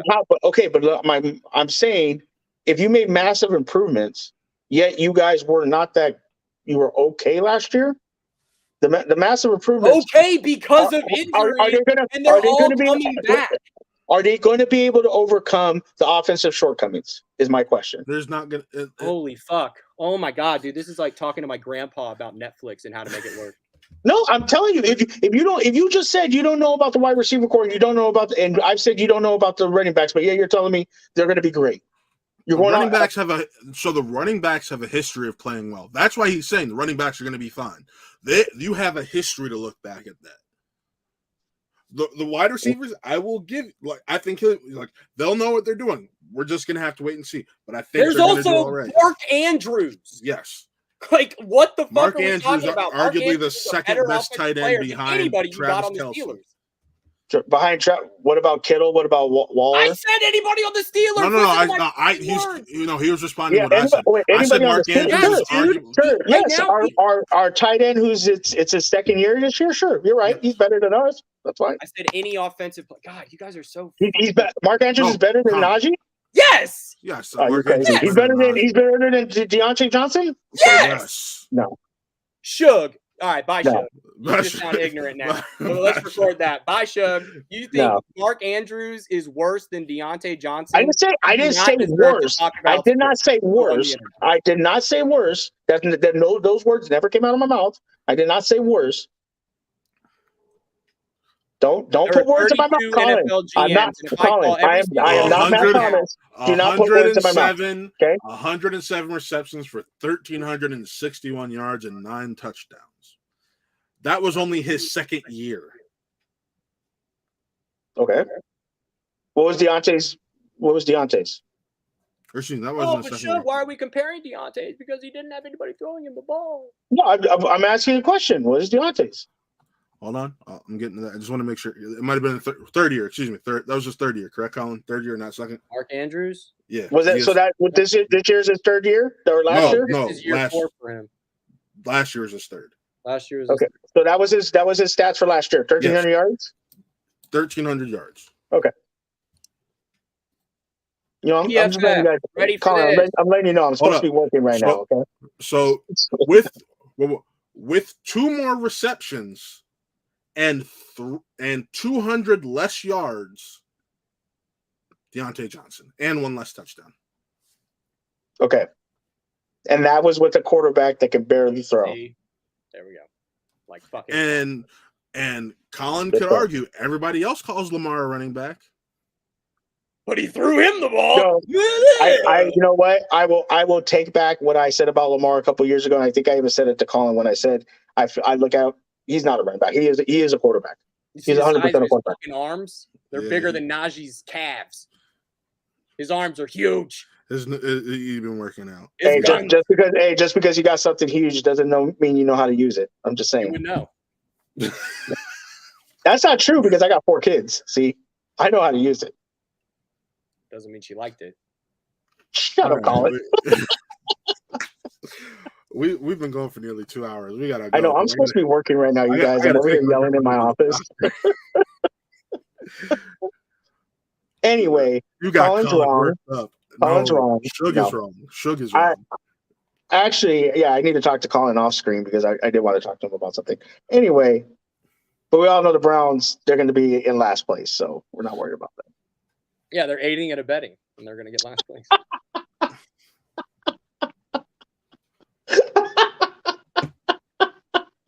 How casually you said that, Colin, was amazing. Colin I've been saying that. I've been saying that shit. Colin knows I'm not pro Deshaun Watson. Notice I'm just like, No, I do. Hey, Matt has said since the beginning he is not pro Deshaun Watson. I will give Matt that. He has said that since. This just makes it easier because he went to Clemson. I already hated the motherfucker. I already hated him for had nothing to do with this. And now it's like, oh, really? This is like when Ben Roethlisberger got caught on the motorcycle. I was like, oh my God, this is great. Somebody I don't like is getting shit on for they are proof. Maybe not the best person. Wow, I had a great inclination for that. And right again. Deshaun Watson, shitty person, not someone I'd want to give. Person. Wait for it, $255 million guaranteed. 47, but yes, sure, to pay for my lawsuit is incredible. It's absolutely incredible. There will be a documentary about the Browns being the Browns. Apparently, there's a chance he's going to get off on this, which is he's not getting off. Oh, no, he got off. He got off legally. He's not getting off. What I mean by get off is get less than 12 games. He's getting a season. The NFL wants a season. However, the NFL. You think the NFL gives a fuck what the NFLPA wants to talk about? The NFLPA. It's not up to the NFL. It's up to Judge Sue Robinson. Yeah, have you seen that? Hold on. Do me a favor, Colin. Pull a picture of that judge. Oh, the judge? Oh, yeah. God. Oh, pull a picture of that judge. You know who he looks like? Oh, he looks like Professor. No, it's not he. Oh. She. No, I was talking about his lawyer. Yeah, his lawyer looks like a real piece of shit. No. Pull up a picture of that judge real quick. So apparently this is a different Judge Sue Robinson. I got it right here. Just sharing my screen. Okay. Chrome tab. That judge ain't letting Deshaun Watson off the hook. She about to crucify him. It's a done deal. She is not letting.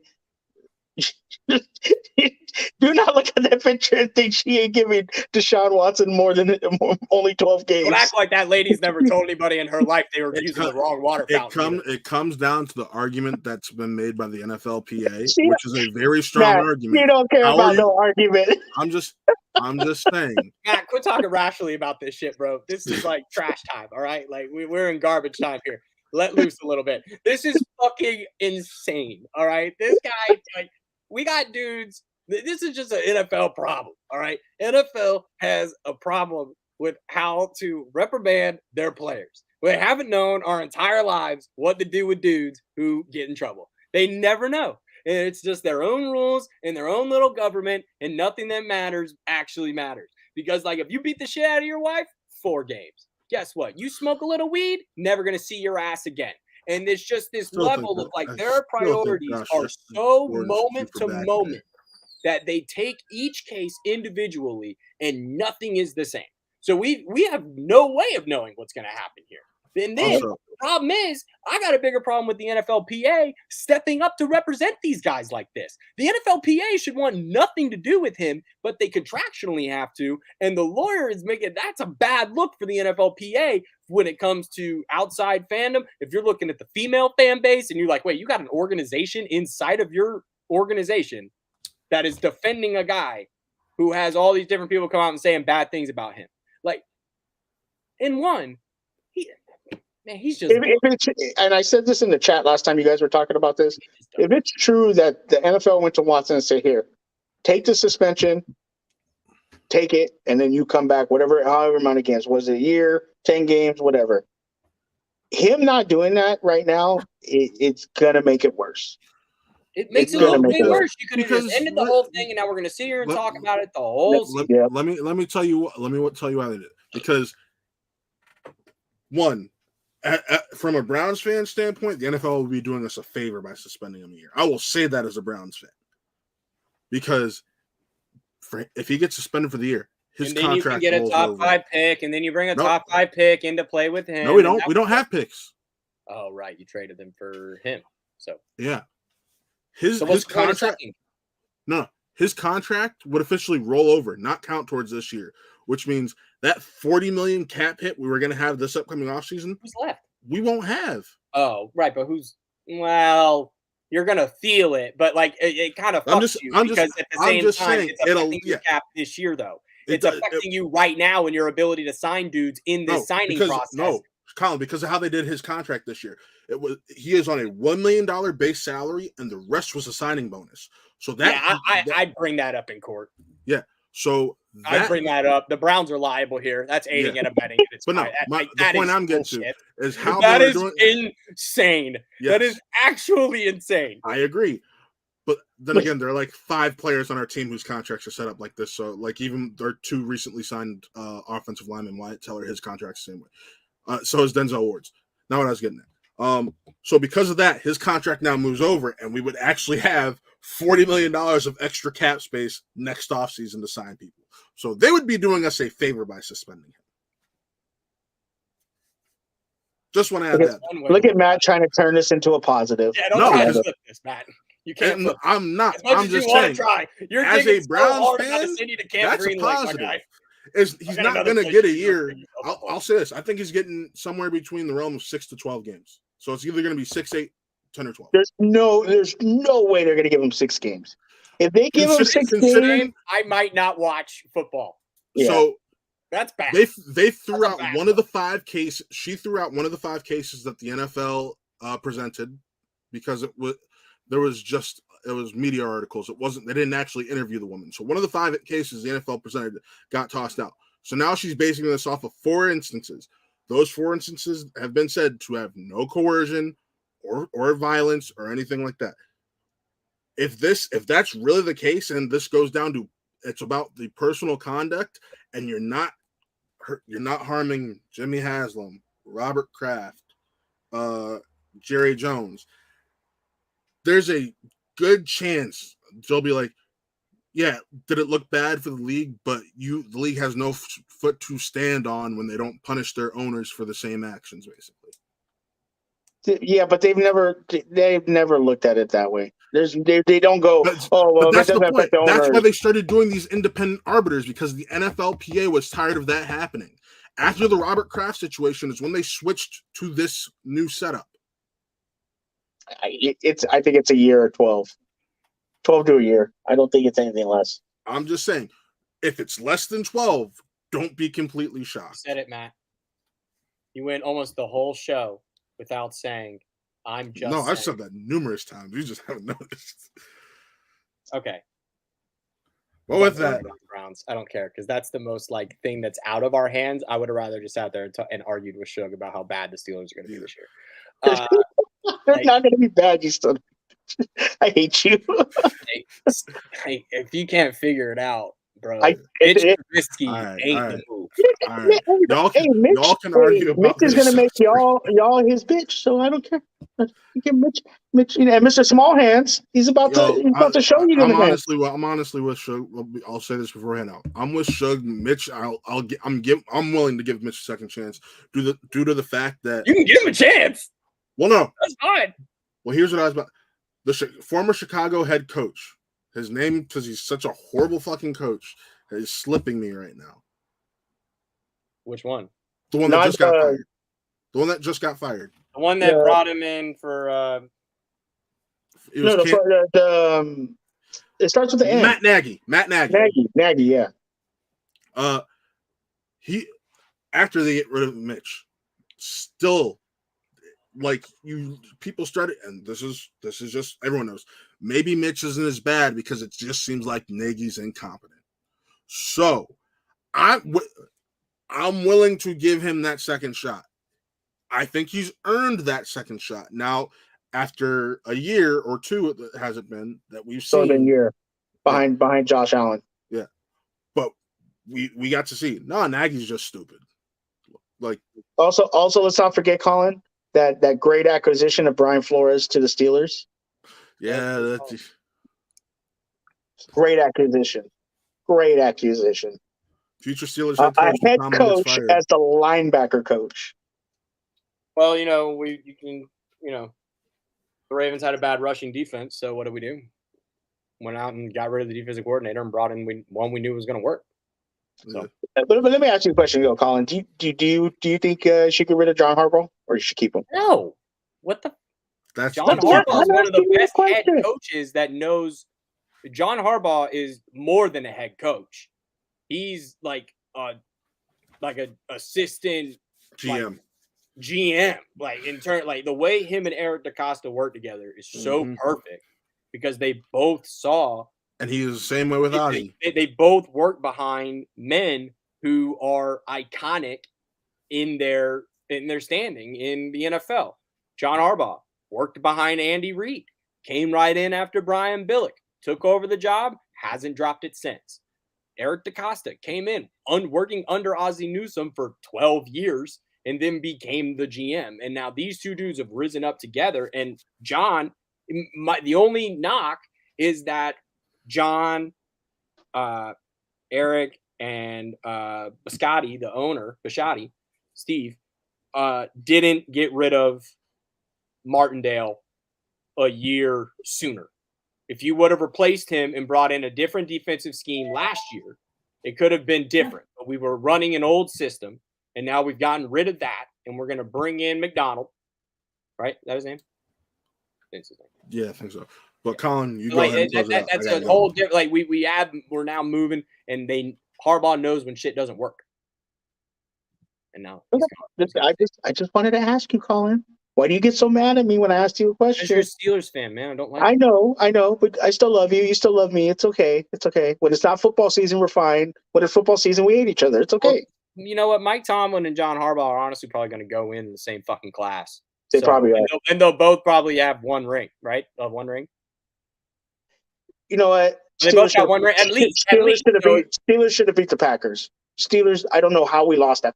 Yeah, that was a bad and that is our fault that then elevated Aaron Rodgers to where he's at now. Did you see the top 10 quarterbacks? Did you see the list?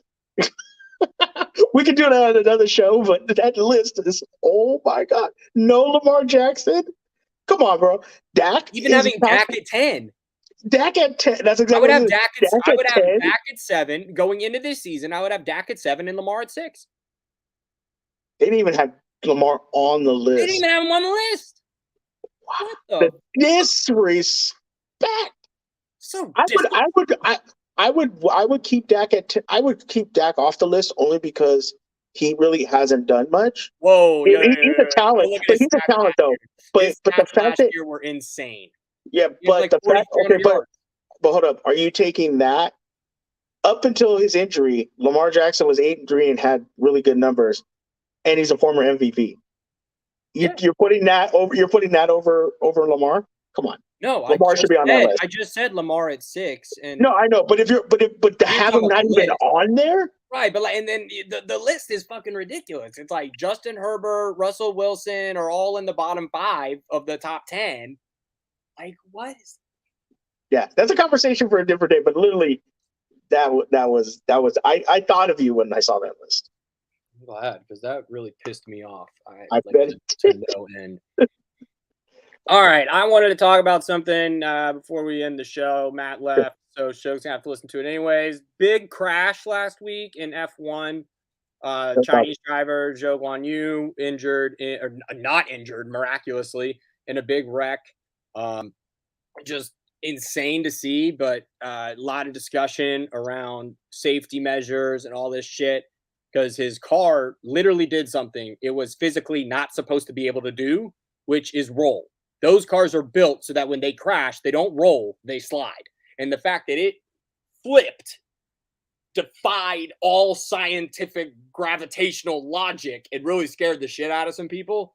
And it scared the shit out of me because the broadcast didn't say anything or show it. Well, they were talking about it, but they couldn't show anything for 10 minutes because they didn't know whether or not he was okay for 10 minutes because of how his car was fit between the barriers and the fence. He was upside down for almost 10 minutes and they couldn't get him out.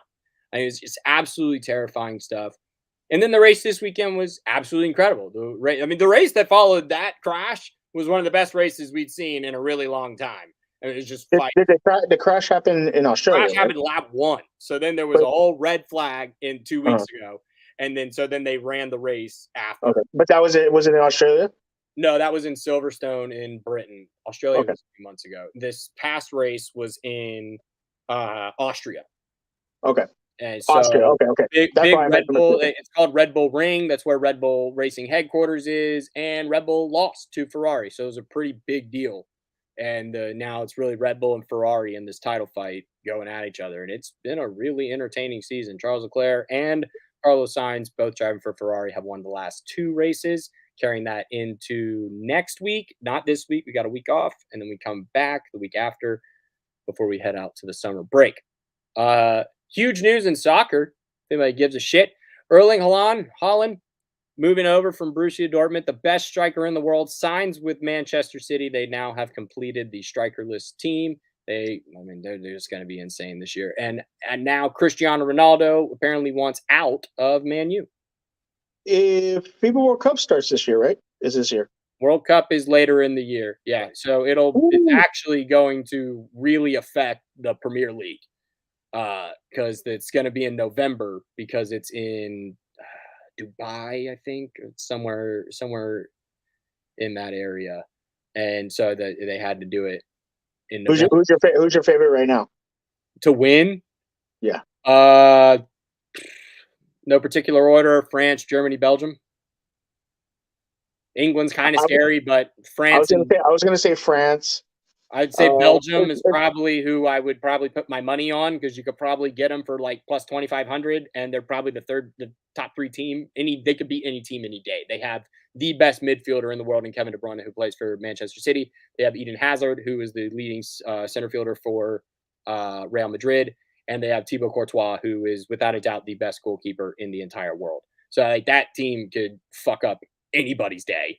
But you run into buzzsaws that Germany and France that are deep at every position. And Italy's not in it this year. That's very big. That Italy and Portugal ended up in the same draw, and we only were going to get one, Portugal or Italy. I'm kind of happier we got Portugal. Italy's. That's Ronaldo's team, right? Yep, Portugal. Yep. Okay. So it'll be him, Bernardo Silva, João Cancelo. Portugal's pretty good. Portugal's got some boys. They got 3 Manchester City players that do not fuck around. So Portugal's good too. I'd probably put them definitely in the top 5 just on Ronaldo alone. Argentina's going to be interesting depending on which guys they can bring back. Is Messi going to be good? Will Aguero come back? Is Messi going to be like fit enough to play that many games? Because he's, it's just really hard to come, especially after like to have this World Cup in the middle of the season as opposed to the summer when it usually is really going to show like how fit these guys are and ready to go and provide a bit more entertainment. I think it's going to be a better World Cup than people have expected. You got the FIBA World Cup for basketball coming up. We talked about that earlier. It's a lot of sports stuff going on. Baseball is looking good. All-Star Game is going to be in Los Angeles, so that's, going to be fun. Yeah, you guys should hire Freddie Freeman's agent. That story's crazy. That story is actually wild. Let's give that 2 minutes. Like, how wild is that? And it comes out the weekend that he's in Atlanta. In Atlanta getting his ring. Insane. Yeah. And they're just like, oh, by the way, we were going to pay you this to stay with us. And he's like, wait, what? Was it 264 and you guys did 258? Something like that. It was like an extra $2 million per year. The way it worked because of the taxes here is like it's way less money than he would have got over there. Right. Yeah. Yeah. So it's strange seeing him now because how emotional you got and everything. Because as a Dodger fan, you're like, well, did you even really want to be here? Like, it makes sense. It literally makes sense. Like, if they would have offered him what he wanted, he would have stayed. But it's almost, but him to fire his agent and then he's kind of just like, can I make you even madder? Stuck in LA now. It's I'll make you even madder about it. Guess who is leading the National League in doubles? Is it Madelson? Who? Madelson. the guy that we brought in to replace Freddie Freeman at first. Oh, base. yeah. And so you guys, we traded him for Christian Pache, Christian Betancourt, and another. But didn't you guys want to pair him with Freddie? Like, that would have been the dream was that if we still could have completed the trade, Freddie would have moved to permanent DH and Matt Olson would have played first base. Gotcha. Which in my head canon can still happen when Freddie decides he's going to opt out of his last deal and he comes back and retires as a Brave. And then Matt Olson is hitting his peak. Austin Riley's hitting his peak, and which Austin Riley was NL Player of the Month. I mean, so slept on. He is incredible. He's I think he's a better baseball player than Chipper Jones, but won't mean as much to Atlanta because of his current ranking in the team pecking order, where you walk around Atlanta right now, the number 1 jersey, Ronald Acuna. That man owns Atlanta. You think Trae Young owns Atlanta? Ronnie runs that bitch, and he wasn't even on the World Series roster. There's no dude that is he just commands this presence. And he, in 3 years, will probably be the best player in baseball once he's fully come back from this injury and is a lot because he's made a couple of mistakes this year where I'm like, I don't know if Ronnie does that pre-injury. But once he gets on the other side of it, I mean, he's currently ranked in dynasty leagues as like the top 3 player with Juan Soto and Tatis. It's those 3 guys, easy. And then Mookie's up there too, top 5, sure. But when you're talking about the 3 best players under 25 right now, it's those 3. Yeah, it's those 3 guys, without a doubt. Do you think the MLB is just hoping when playoffs roll around, it's Atlanta and Dodgers in the this is going to become a trilogy. This has to be. Yeah. This is the trilogy we've all wanted. This is like. But what's going to make it what's going to make it even more better is like Freeman's on the Dodgers now. Will Kenley Jansen be on the Braves, or will the Braves get smart and trade him before the deadline? I don't know. Yeah, we'll see. Because we came back on the year we came back on you guys was the bubble year, right? Came back on us in the bubble. We were up 2-0 or 3-1. We were up 3-1. I think it was 3-1.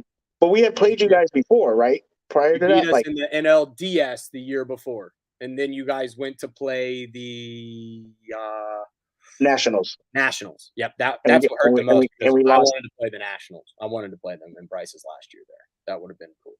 Yeah. Yeah, I mean, baseball is lit right now. The Braves are playing the Mets this week. We got our ass kicked by Max Scherzer last night in the Battle of the Maxies. Scherzer beat Fried last night. He went 7 deep, earned 1. He had allowed 1 run. It was an Austin Riley solo homer. You think Kershaw's going to start the All-Star game?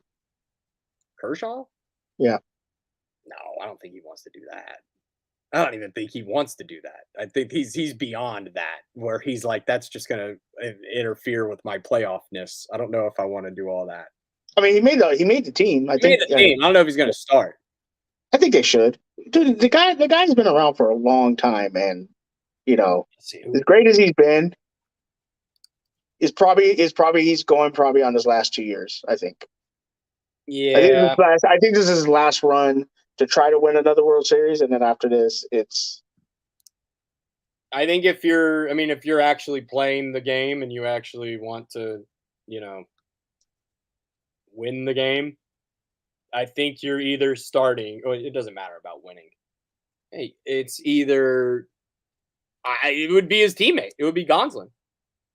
Gonsolin has come out of him and Anderson have came out of nowhere. Gonsolin, Musgrove. Joe Musgrove's had a hell of a year. Max Fried, but he just lost last night to Max Scherzer, so I don't know if I'm that wasn't a good look. And Bednar for Pittsburgh has been insane. Have you seen the Pirates shortstop? That dude that's like 6'7"? Yeah, I've heard of him. I haven't watched too much of it. When he runs to first base, it's like 5 steps. It's like I'm there. Like just you're good. Do you see any big trades happening? Like, is Soto going to go somewhere? Honestly, and I could do a whole podcast on this, but Shohei and Trout, this is the time, because I don't know if Ohtani is going to be able to be traded on his next contract. I think he could be traded on this contract and then sign with a bigger team. If I'm Trout, I'm maneuvering my way to the Padres like it's my fucking job, or the Blue Jays. If I'm Trout, my 1, 2, and 3 options, and the third option would never do it. First option, Padres. Second option, Blue Jays. Third option, I'd want to play for the Braves because I knew I wouldn't have to fucking play outfield and I could just be the DH. Mm-hmm. And it'd be permanent. So it's like he's really got to figure out who he wants to be for his last 4 years of his career, because this is the best player to never do anything meaningful. Nothing in the he's not even won a playoff series. He's never won a playoff series. He got like 4 MVPs. Yeah, he's never won a playoff series. Yeah, I think you're right. I think if I hate to say it as a Dodgers fan, if you don't want to go to the main teams, like you don't want to go to Atlanta, you want to go to the Dodgers, you don't want to go to New York, I think you go to the Padres. I think you go to Padres or Giants. Giants actually have some movable pieces. Giants have some pitchers they'd be able to move on from, but Ohtani's the even bigger question, where what team other than the Yankees or the Dodgers would be able to move pieces for him and be able to offer him money and still be able to be a competitive baseball team. I think that's what pisses everybody off about the Dodgers is their prospects are so good that they're able to give prospects and pay these top players to come play for them. Yeah. And people get so angry because they're like, you're buying the best team. And it's like, well, no, their farm system, like you got to remember Kershaw, Walker, before that, Martin, Kemp, all these guys came from the Dodger farm system. Remember when Puig Mania was all the thing? And they've just been able to get some, who's the guy that signed with, just signed a big deal with Houston? He was a Dodger prospect. Oh, yeah. But you know who I'm talking about, right? They traded him like a year or two ago, but he was a Dodger prospect, And so now look at him. He just got a big contract. So Dodgers So Dodgers have been able to have a farm system, have the money to keep these guys and bring new guys in. So can't really hate on the Dodgers. I don't want to see a Ohtani come to the Dodgers. I kind of want to see the Dodgers ride this out with Freeman, with Mookie, with all these guys right now. Muncy. What do you want to do with Belly? He goes from winning the NL MVP in the damn playoffs being the most mid player ever. He's so mid. Yeah. Yeah. I don't know if it's injury. I don't know if it's something mental. I have no idea. He shows up every once in a while. To me, like the Dodgers didn't, and this is an ego thing, stroke his ego after he won that NL MVP, and they just kept bringing in more dudes that were arguably better than he is, and the town kept shifting to those guys, where it went from Belly being the move, and then it was Mookie. And I bet Mookie feels some type of way that Freddie Freeman's getting all this kind of love, to where Mookie's not really the number one. There's not really a number one star on the Dodgers anymore. And you got like 4. You got Freddie Freeman, you got Trey Turner, you got Mookie. I would put Freddie, Mookie 1 and 2. Yep. Turner, I would put 3. Belly 4. In terms of power, not even playable. And then you got Walker, but then you got the pitchers: Walker Buehler, Clayton Kershaw. Clayton Kershaw is always going to be Dodgers number 1 person because he's been there for so long and they love him. He's literally been the better version of Kobe, where he's never asked for a trade. He's shown up. He's taken the criticism. He got murdered for that Houston World Series. Oh, yeah. He got absolutely destroyed. And then the year before, what was it? Did we play Atlanta or was it the Chicago when he gave up that big home run? It was Atlanta. Yeah, it was against Atlanta, right? Yeah. When you guys beat, he took a beating. So he's Dodger blue for life. I think he's retiring as a Dodger, and we've never seen that. A pitcher of that caliber stay with one team. I don't think we'll ever. That's why I asked you, should he start the All-Star game? Because name me the last time a pitcher stayed with a team his whole career. Yeah. There's none. There's not. Through the bad, through the good, through the miserable, through the great, through the, everything. He's been through it all, and I think that's unique as hell of him. So it's gonna be that's pretty dope. But we'll see. Sports is hot popping right now, man. I can't wait. We can't wait. We have a lot to. We're living it. We're lucky to be here. And thank you, everybody, for joining us today that hung out for 2.5 hours of us talking about sports. Would have been 15 minutes, but Shug showed up. And now we're here 2 hours and 20 minutes later. Shug, as always, it is a pleasure to talk to you on screen and off screen, sir. What you got going on? What do you want to tell the people? Not much, man. I just check out my YouTube channel, Suge Knight 1323. I'll be doing some stuff on there sooner than later. Obviously, I do my Twitch thing, playing Magic tournaments or just playing video games, hanging out. Other than that, I'm just chilling right now. I'm kind of throwing some ideas together for some podcasts I want to do. Need to talk to some people and see what they think, and that's about it. But thank you for letting me jump on during my work hour. My boss should be coming in. He's gonna be like, "What'd you do today?" Talked about the Ravens and the Steelers with Colin for an hour. So that's what I did. But other than that, yeah, again, always a pleasure hanging out with you, Colin. Like I said, I miss hanging out with you, talking sports, man. You're one of the most passionate sports people I know, and I love always talking to you. Well, I appreciate that, Shug, and you are welcome back anytime, of course. You can, of course, see every other show on this amazing network. You got Real Scared, you got Saber Reels, you got Spin from the Reel. I mean, we just keep it real around here, guys. So that's all you need to know. I'm Colin. You can find me down there at @the_C Morris.